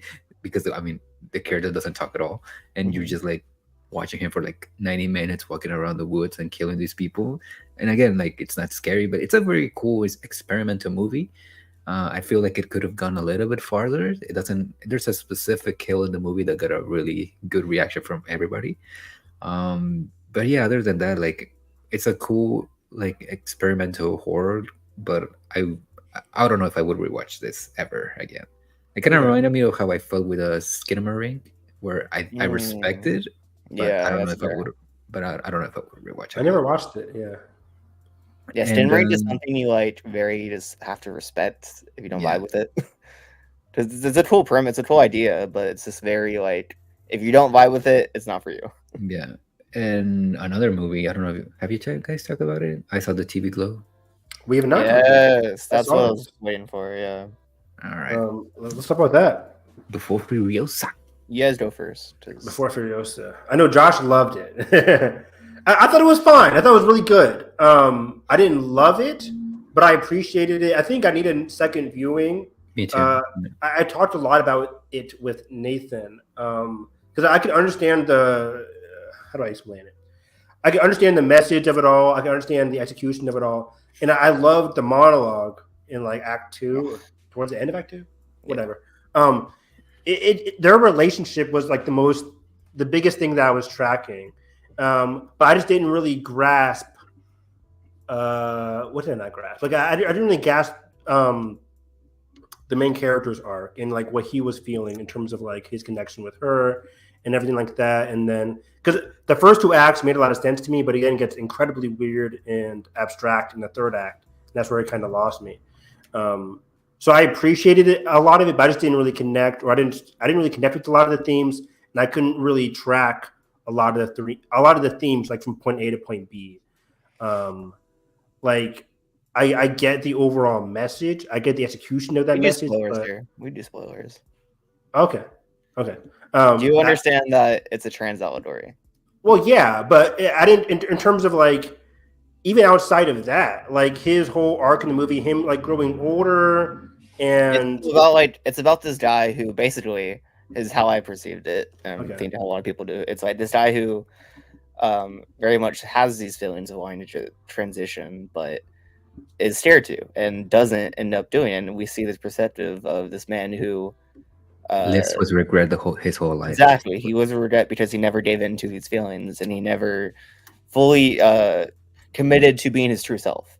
He's like lives in this regression throughout his life, and that's like the final shot is him walking, and like the shot that says there's still time, like there's still time to How do does that connect with his whole connection with the Pink Opaque in terms of like him? I the just whole I said grave thing? that, like that's what I took it as, is that's just like an allegory for like transness, for like her accepting and like diving into the show is like basically coming out or like transitioning, and he's too scared to do that. He doesn't want to commit to do that. He feels like he doesn't want to commit to going all the way.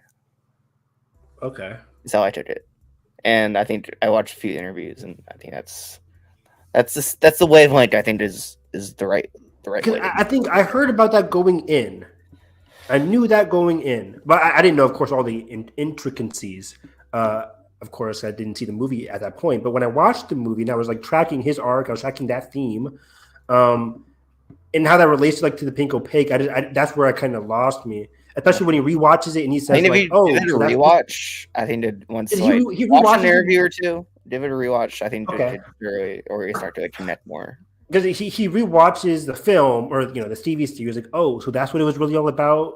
Like, what does that mean then in terms of Well, like this is also a commentary on like our relationship with media and Media, nostalgia. how like Nostalgia.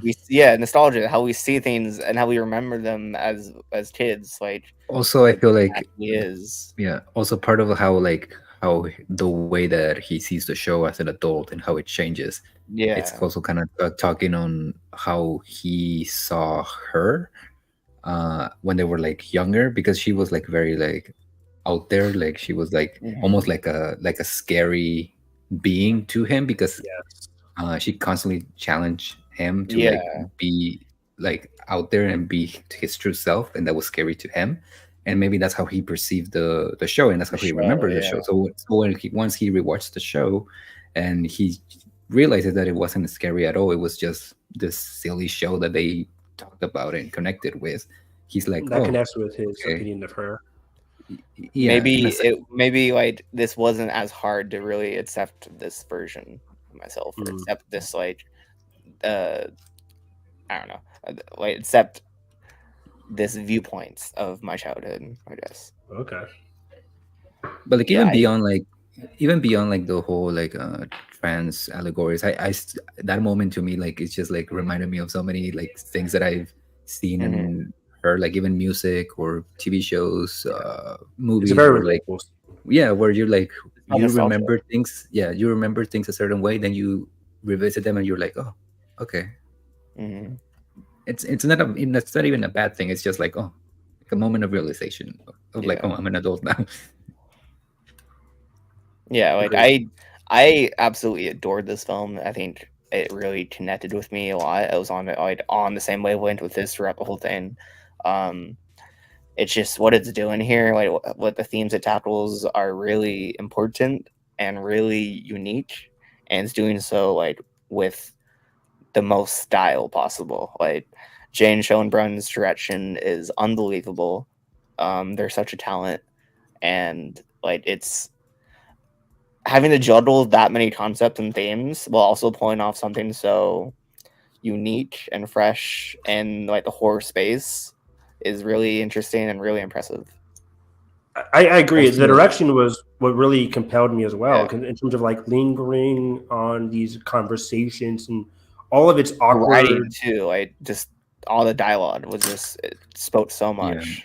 It felt so raw, natural, and real. Yeah, I loved it. Lundy Payne, I hope they're like in everything. Oh, God. You should watch Bill and Ted's Face the Music, because they're fucking incredible in that movie. They're in it? Yeah, they play Keanu Reeves' daughter. Oh, they're in that movie Bombshell. Oh, really? Yeah, Downsizing. Samara Weaving is them, and Samara Weaving is like such like their chemistry together as like a pairing, incredible in Face the Music.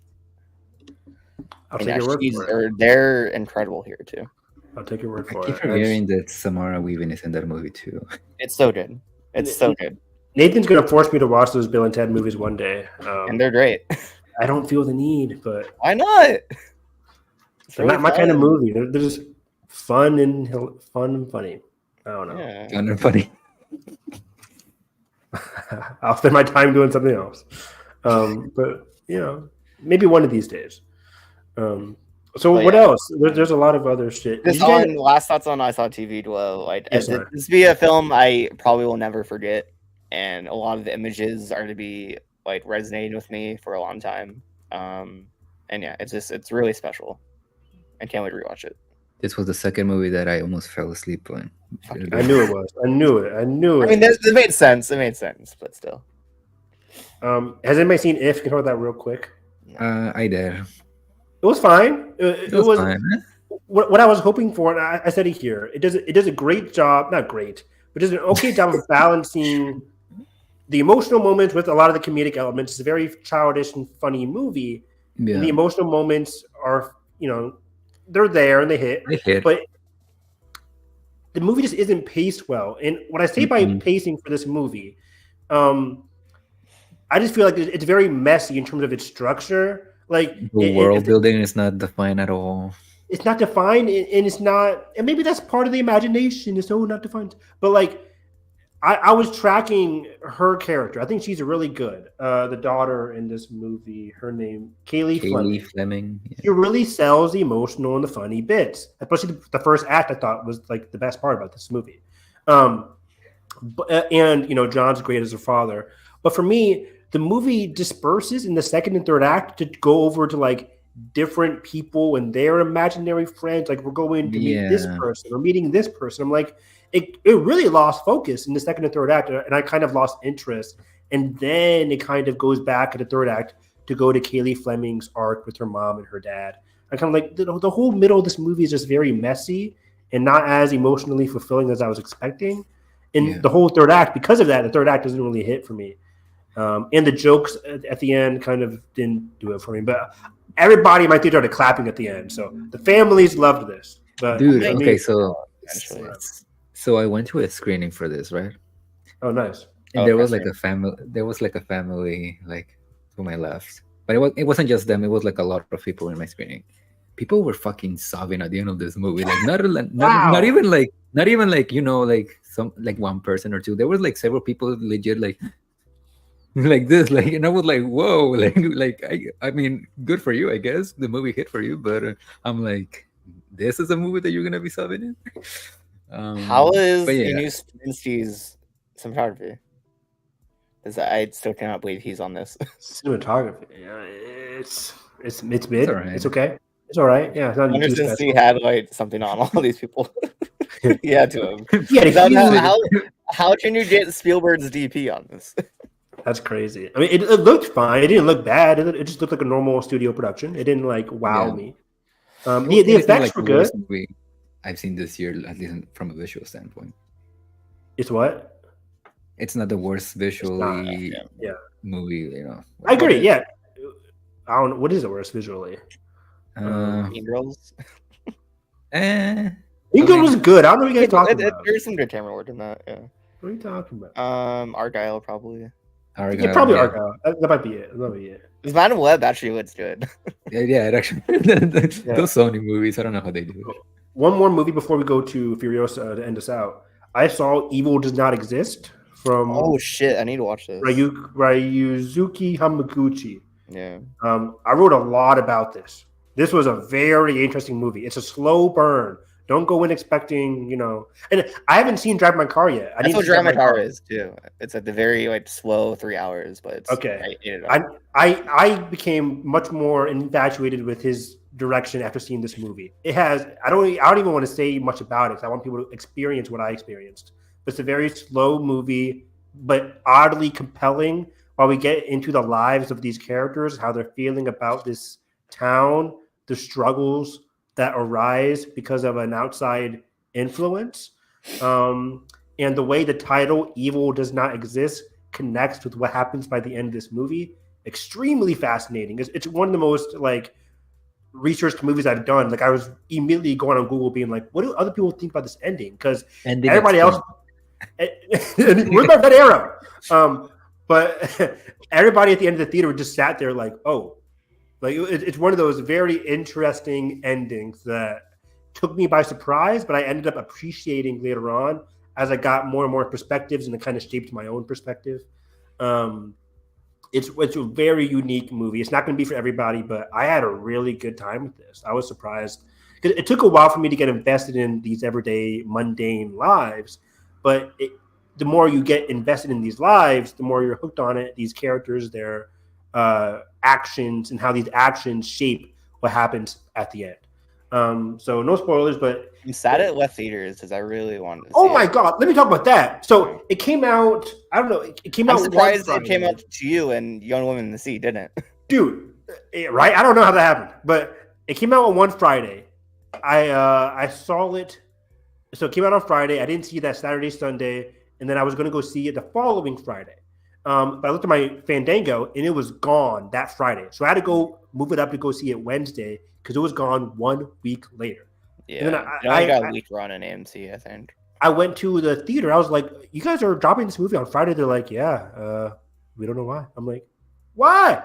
And it was only in one theater in Cincinnati. It's a small distributor. It's not very, Neon very or anything. So, but luckily I saw it before it left theaters. Unlike Hitman, Young Woman in the Sea, which I can't even fucking see. I don't understand how that's not playing. It's fucking Disney. I don't know either. Come on, it's Daisy Ridley in Disney. Live in Cincinnati too. Like that's a big city. It is. We got a museum. Come on. A museum's a testament of what your city really is. Not. It really is. So yeah, I keep clicking on Young Woman in the Sea. I'm like, I can't fucking find anything. Anyways, one more thing. I watched the Spielberg documentary that's on HBO. It's been out for a while. Nice. How was it? Incredible. I mean, is it about his life or what? It's about his life, about his career. I mean, did you expect me not to like this, like a detailed life or a look into my favorite director's life? Like, come on now. He's your favorite? He's one of them. Yeah, probably top 3.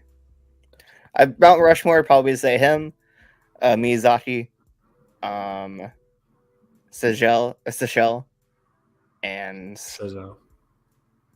Wes Anderson, probably. Oh, Maybe Linklater. I don't know. nice.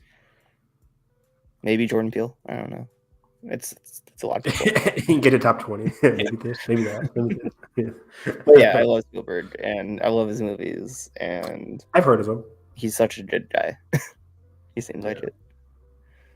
Until he isn't. And it's interesting watching this. It's interesting watching this after the Fablemans, because the Fablemans like got a lot of shit right. That's funny. I mean, it made sense as he did it, but Got a lot of shit right. Yeah, he did. I'd be surprised if it did. but like, there's a lot of shit that like actually like is for a autobiographical. Whatever Good. words. Yeah, it's good. If you like movies, you'll like watching this. Yeah, I got 12 But minutes. it goes a lot into like his technique too, and how he makes films, which is interesting. I think there's a section where he's talking about Bridge of Spies, and I don't even like that movie, but like the way that he Have you just seen talks it? about it. The Yeah, I've seen it. The one in Yeah. HBO, right? Yeah. The way that he talks about it is just so like captivating. like his blocking for that segment, like it's so good. Will it let me like Bridge of Spies more? No, I haven't seen Bridge of Spies, but, yeah, It's I don't know. kind of mid. it is mid. The Post. Good movie. Which one's better, The Post or Bridge of Spies? Maybe The Uh, Post. I haven't seen Bridge of Spies, but I like. The I Post more. remember Bridge of Spies more than The Post. I Me don't remember too. Oddly enough, I didn't like Bridge of Spies, but I remember it more than The Post. Mm. I don't know. It was better than that BFG. Was that him? Yeah. the big fucking giant. Yeah, that movie sucked. Anyways, Ready Player One. He had a bit of a myth, but he's on the rise right now. He's back. He's on the rise right now. We He's were, back. Probably up and so up. over. We were so West Side over. Story But, now we're back. Filmman's back to back. yeah, He's cooking. sure is. But he's gonna go back to being over if he does Ready Player 2. No, I don't think he is. He's doing that movie with The Bradley UFO Cooper. movie. And that, yeah. But he has Bullet with Bradley Cooper coming also. Oh, the music thing. He's like a Western or something. Oh, I don't know if it's still happening, but I remember that was a thing that was trying to happen. he has the April 26th movie coming out. The summer release, and the May 2026. The UFO one. Yeah, I think that's his first one. But yeah, let's hurry up and talk about Furiosa. I gotta go. Okay, yeah. Banner. This movie sucks. I'm kidding. It's one of the best action movies. Not even. Is it? It's such a unique action drama mythic. I would say it's probably my favorite action movie ever made. Whoa. Yeah. I mean, What happened to I don't Fast know. Five? Like, Josh. Fast Five isn't good. I have to be honest. Like, My it's father. probably after John Wick Chapter 4 that eclipsed it, and I think Furiosa eclipses John Wick Wow. because not only are the action set pieces like absolutely incredible, but the character work and the themes here and the world building is just all exceptional and all has so much more depth and sense of scale than Fury Road, I think. So you put John Wick Chapter 4 above Fury Road? Yeah. Wow. I think what I got a lot more out of it than I did Fury Road, as far as like connecting with Furiosa and Me and Evan Yeah. silence. Why are you laughing? I respect your opinion because Furiosa is that good. I just don't. I don't think Fury Road doesn't have that much depth to me in its story. That's I not think the if you appeal. rewatch, Yeah. yeah, but I think I if did you rewatch rewatch it. Fury Road, the after Furiosa. No, Oh, okay, then go watch it after Furiosa. I probably I'll probably change my tone. I watched it right before Furiosa, and even like before seeing Furiosa, I think Fury Road still is extremely compelling on the pieces. It's not bad. Right? I Oh. still love Fury Road, but like, No, you hate I just it. think I hate it. I don't know. I just connected a lot more with like the revenge angle. I get that. with, Yeah, Furiosa. it's hard to compare for me actually too, because they're connected so well. It's not a Dune Part 1, Dune Part 2 situation, but it's very close in terms of like they're such unique movies, but they add to They're- each other so well. Yeah, weirdly enough, they complement each other on a thematic standpoint more so Yes. than anything else. Because I watched Fury Road before and after I did Furiosa, and after watching Furiosa, a lot of the back and forth between Max and Furiosa hit so much It's a harder. lot, yeah, I could see that for sure. Like the whole relationship in Furiosa that she has with Jack, and when you go to Fury Road, like how different you see that relationship. It's incredible. Let me Like, put it this way. Full spoilers for Furiosa, by the way. Full Yeah, spoilers. before I watched Fury Road, like this movie got me to care about the world so much more. Oh, I did watching easily. Fury Road. Like Yeah. the world building here is just unbelievable. Understanding like Gas Town, Yeah, Bullet like, the Farm. geography of it all, just understanding that. It was so interesting, like the hierarchy, the leadership. And actually seeing the green place too, like that was great. Yeah. We don't Yes, see it in Fury Road, right? Nope. It's gone if you're yeah. Yeah, it's supposed to be that section in the night sequence. Mm-hmm. Yeah, I don't know how the mountains disappeared. I don't know where, but it doesn't fucking matter. It doesn't fucking matter. I mean, sand. Yeah, time, sand. It's been like 20 years. Yeah. But yeah. Wow. Where do we start for this movie? Let's start with Chris Hemsworth. His best role yet? Best role. Easily. Does this make him rise in the good Chris here. rankings on Hollywood? Does he rise a little bit in the Chris rankings? But he's still good. Movie He's still 2 for me. Like I'd say He's what? he's 2. Who's number 1? Pine, Hemsworth. Hemsworth, Evans. Is Hemsworth above Evans now? Did Evans ruin himself with the? Yeah, his latest run, not great. Yeah, not great. Since Knives Out, not great, Bob. 2019, baby. That was his last good year. That was great. In that one rom-com he's in with I forget what it's called. Ghosted? No, Gifted. It was called Gifted. Gifted. It's not a rom-com, but Gifted. It's a drama, family drama, whatever. But Hemsworth, like Hemsworth ever was since great. Ghostbusters, like he was great in that. He might have more range than Evans. Relish, Cabin in the Woods. Yeah, I might agree with you. At Times of the Year Royale, he's good in that as a villain. Yeah, he's good in that. Yeah, you're right. I think he's Pine, Hemsworth, Evans, and then Pine is far and away. Pine is. Come on. If Hemsworth can give us Hell or High Water, then we'll talk. But yeah, Hemsworth. Oh my God, one of the more despicable, entertaining, crazy villains. That monologue at the end, like, oh wow, I loved it. I loved it. That in him. I loved it. And my dad, like the first thing he said after the movie was, "I hated how long it took for her to kill him." I'm like, no, that's the point. Like I love diving deep into their anger or her anger towards him. Like I watched Chris Stuckman's review on it, and like he brought a good point. Like you don't see revenge films that bleak in American films, like how the tree fucking grows out of him. That's or not even that it's bleak, but like in American films, and again, this is his point in mind, like how like they don't go all out with it. Like for example, a good example is the first John Wick, where John just shoots the guy that killed his dog, and it doesn't even feel like fulfilling or satisfying. It just happens. But for here in this movie, like you actually feel it because of how like slow it is. I'll have to watch that review. I know he has like a spoiler and non-spoiler, but for me, it's like you have to go to South Korea to get the good revenge movies. Yeah. Did he mention that? Yeah, that's what he said. Because I think I'm trying to tell Jalen to watch one of my favorite movies. I saw The Devil, which I haven't seen. Yes. Oh wow. Okay. So yeah, I need to watch the review then. Because that's one of my favorite movies of all time. It's dark, it's bleak, it's gnarly, and it's a juicy revenge thriller. And I think this movie finally captures that essence, where it's like pure revenge. That's both like it enhances her character tenfold. I love the way that's like revealed through the narrator. That's such a smart choice. Like it's so cool, and giving us different perspectives. As well as like, oh, shot him, or maybe she tied him up, or maybe she did all this. I love when movies do that. Yeah, I love that, man. It's like that's so unique. It's so crazy. I like it. I mean, George Miller just has so much juice, even outside of the action sequence. So much sauce. It's insane. Like the stowaway sequence. Awesome. The stowaway is I think what they call it, but like when the bid first like forward sequence, like.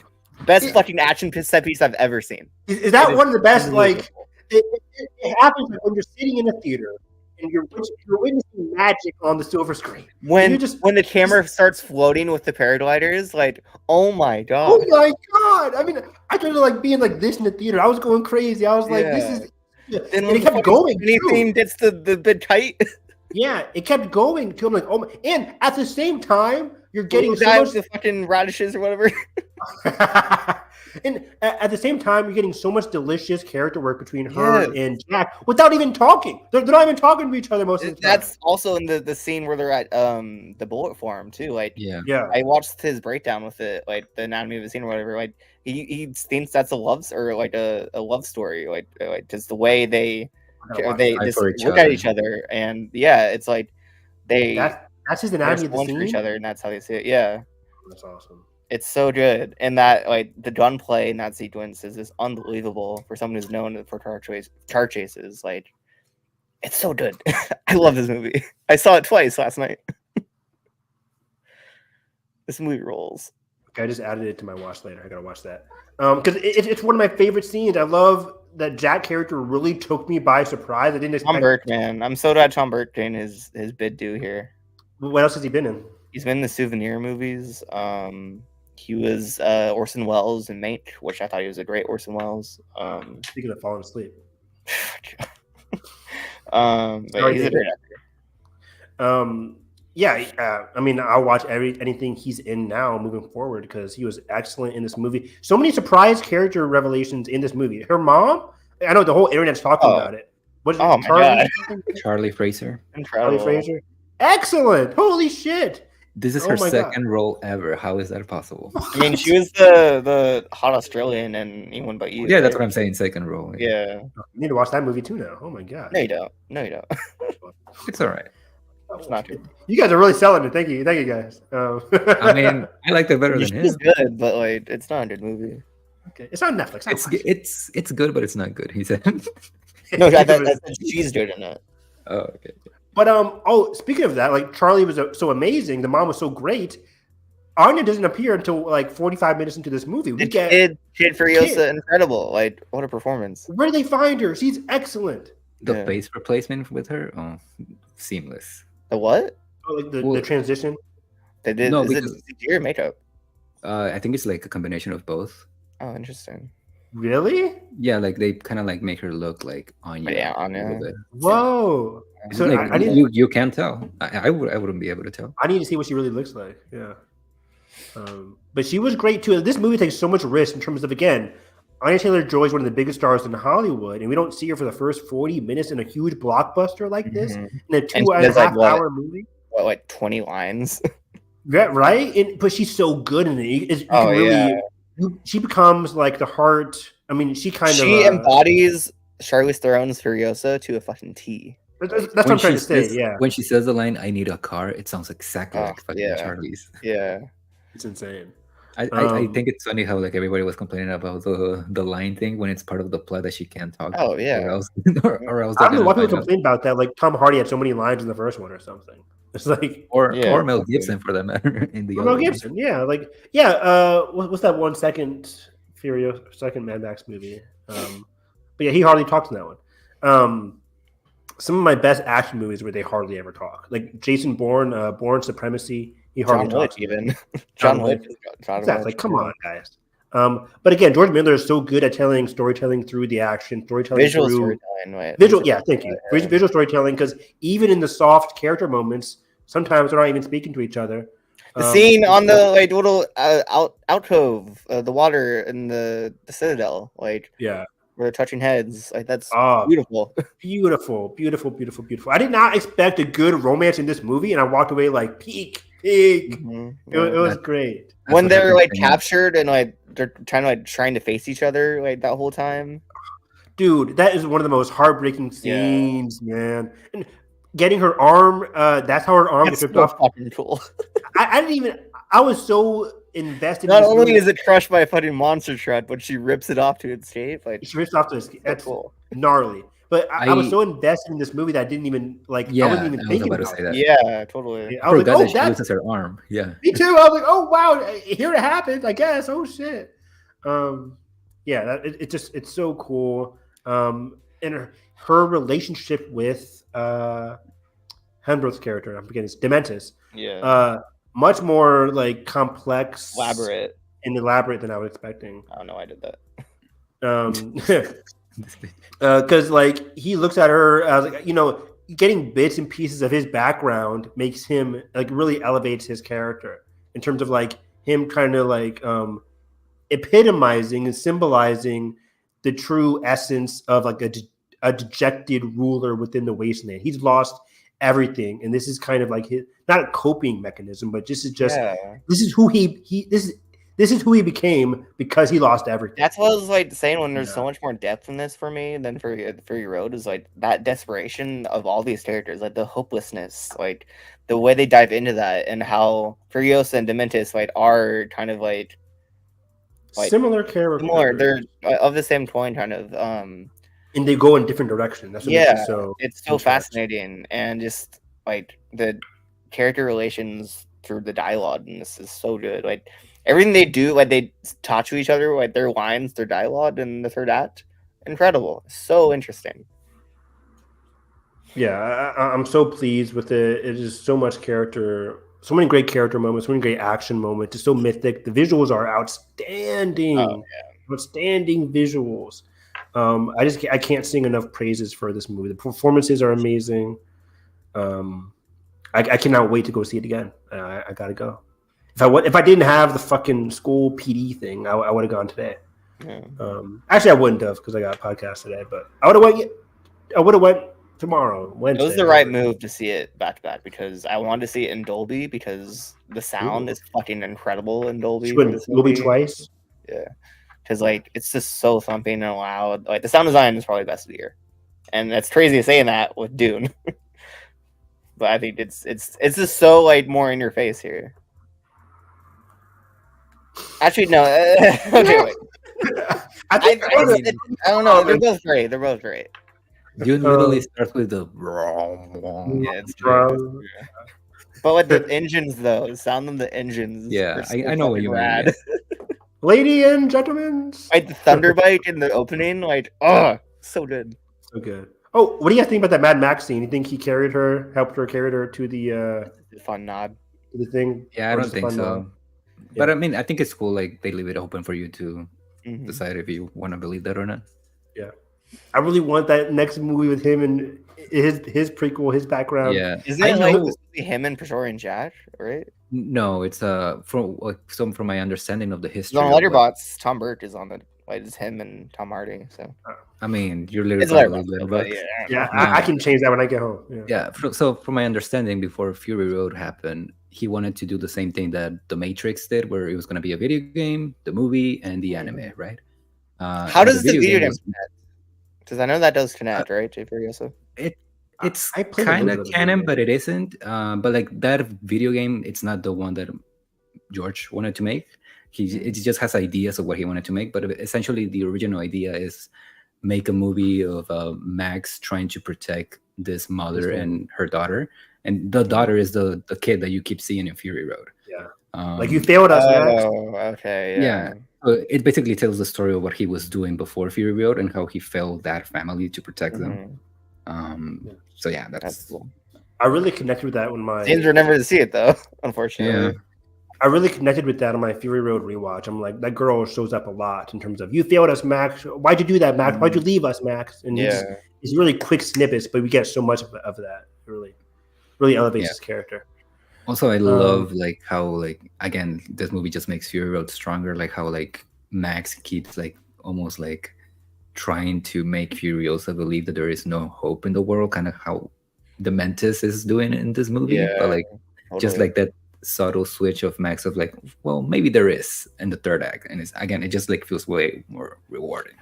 It's so interesting. He kind of reinforces that, but he's not the only one, right? The whole world is saying there is no hope, but Furiosa is always driven by that redemption aspect. That she kind of bypasses that. Yeah, and then what makes it. Wait, what? No, I was just gonna say what makes that moment for me like so strong in Fury Road is because the person that says it is somebody who reminds her of Jack. That's what makes it like way more stronger. But anyway, what were you gonna say? Could we? I mean, I think there's an argument there for sure. Is this the best prequel we've ever seen? Does 2009 Star Trek count as a prequel? I don't know. That's up to you, nerds. I love that movie. If it does, then I'd go Star Trek. But it's one of the best prequels of all time. I'd Top say 2, yes. top 3. Yeah, Wait, like, I don't know. I can't think of anything else. I can't think of anything. Is Batman Begins? No. No, It's the first that's movie. that's a I don't know, reboot. guys. I would make Um, an argument for maybe the first Omen, but like again, I have my few It's issues not with better that than movie. this. Should we do a top 10 prequels? Different vibe. Is there enough? Revenge of Oh, the there is Sith? enough prequel. Might be up there. I don't know. That's a third movie. It's still a prequel, but third movie in a trilogy. But it's the most prequel. Ooh, somebody said Godfather Part 2 on Google. Is that a prequel? Is that a prequel? It kind of is. I Half haven't a seen prequel. Half, yeah. it. Prometheus? No. Covenant? Ayo? They both not good. Yeah. Fast Hits. Fast and Furious Hits. Wow. I mean, I somebody guess you said- could make an argument for maybe Pearl. Oh, Songbirds and Hunger- Snakes. That's up Yeah, there. Hunger Games. Yeah. I don't think it's better than Furiosa though. Cruella. No. No. It's a good movie. Oh, Temple of Doom. That's mine. Temple of Doom rocks. Good one. I Yeah. love Temple of Doom. I'd say that's better than Furiosa, but not much else is. I don't know if it's better than Furious, but I love Temple of Doom too. Like, it's my favorite Solo. Indiana Jones movie. That was good. Some might say so. Solo's the best Star Wars movie. You know, I wouldn't say that, but some might. Some people do. Yeah. Top 4 at least. Is that a prequel? What is Monsters University. That was good. I cannot tell you a single thing that happens in Monster University. That was Fuck good. you. It's great. You guys like it? Yeah. I love that movie. Yeah. What? It's fun. It's not as good as Monsters Inc. Yeah. What Yeah, happened? but they go to university. They go to I guess camp. so. They go to a rave party or whatever. That didn't think they That go in to. top 10 Pixar? Anyways, this was fun. Yeah. I gotta go. Bye. I got another podcast coming up. Yeah. But find me on Twitter at HarrisEV9. I have another podcast in the next hour discussing Furiosa again, but also what's it called? We're gonna be talking about This man. what's it called? All the crazy movie news that have been happening over the past 2 weeks. I have not watched the Alien trailer yet, so I'm gonna watch the Alien trailer live. We'll talk about that Venom trailer. That was Knives Out. Oh, Knives Out casting. Knives Out casting. I haven't given an opinion on that yet. The ups and downs with that casting. A lot of ups and Yeah. downs. A lot of ups and downs. I mean, today was up. So yeah. Yeah, we'll say. Yeah. I mean, I like a lot of the casting. You know, we got Wait, Renner, what happened today? Thomas Hayden Church, Sandman. Oh, that's fun. Yeah. So I like Thomas Hayden Church, Jeremy Renner, Kaylee Spaney, Josh O'Connor. I like a lot of those people. But yeah, follow me on Twitter for all that kind of stuff. I'll be tweeting out about The Acolyte at 9 p.m. I cannot wait to fucking see it. Huge High Republic fan. It's the best era in Star Wars. I'm so glad it's finally good in like its live action debut. So I will always be talking about that every week with Nathan on Hyperspace Hype. And that's about it. Another prequel, real quick. Mamma Mia, here we go again. But anyway, Yeah. I I love mean, that that's movie. kind of that's a little bit of prequel. Half of it's prequel. yeah. You can find me at EDG or TEG on all social media, Letterboxd, Twitter, Instagram. You can find some of my written work, which I'm currently gonna be covering the Tribeca Film Festival online at the Cinema Spot and Loud and Clear Reviews. And what's next? What are we doing next? I don't know. We'll figure it I out. don't know, But man. I'll be Yeah. here. More top Twisters? tens. Twisters? Twisters. Yeah, Twister. All right, yeah, you can find this podcast at WHFG Podcast on Instagram and Twitter for updates. To end it out on a low note, from discussing film, the next Avengers movie may feature more than 60 characters returning to the MCU. It's already set to be one of Marvel's biggest productions ever. It's so over. Wait. The next Avengers. This after the one.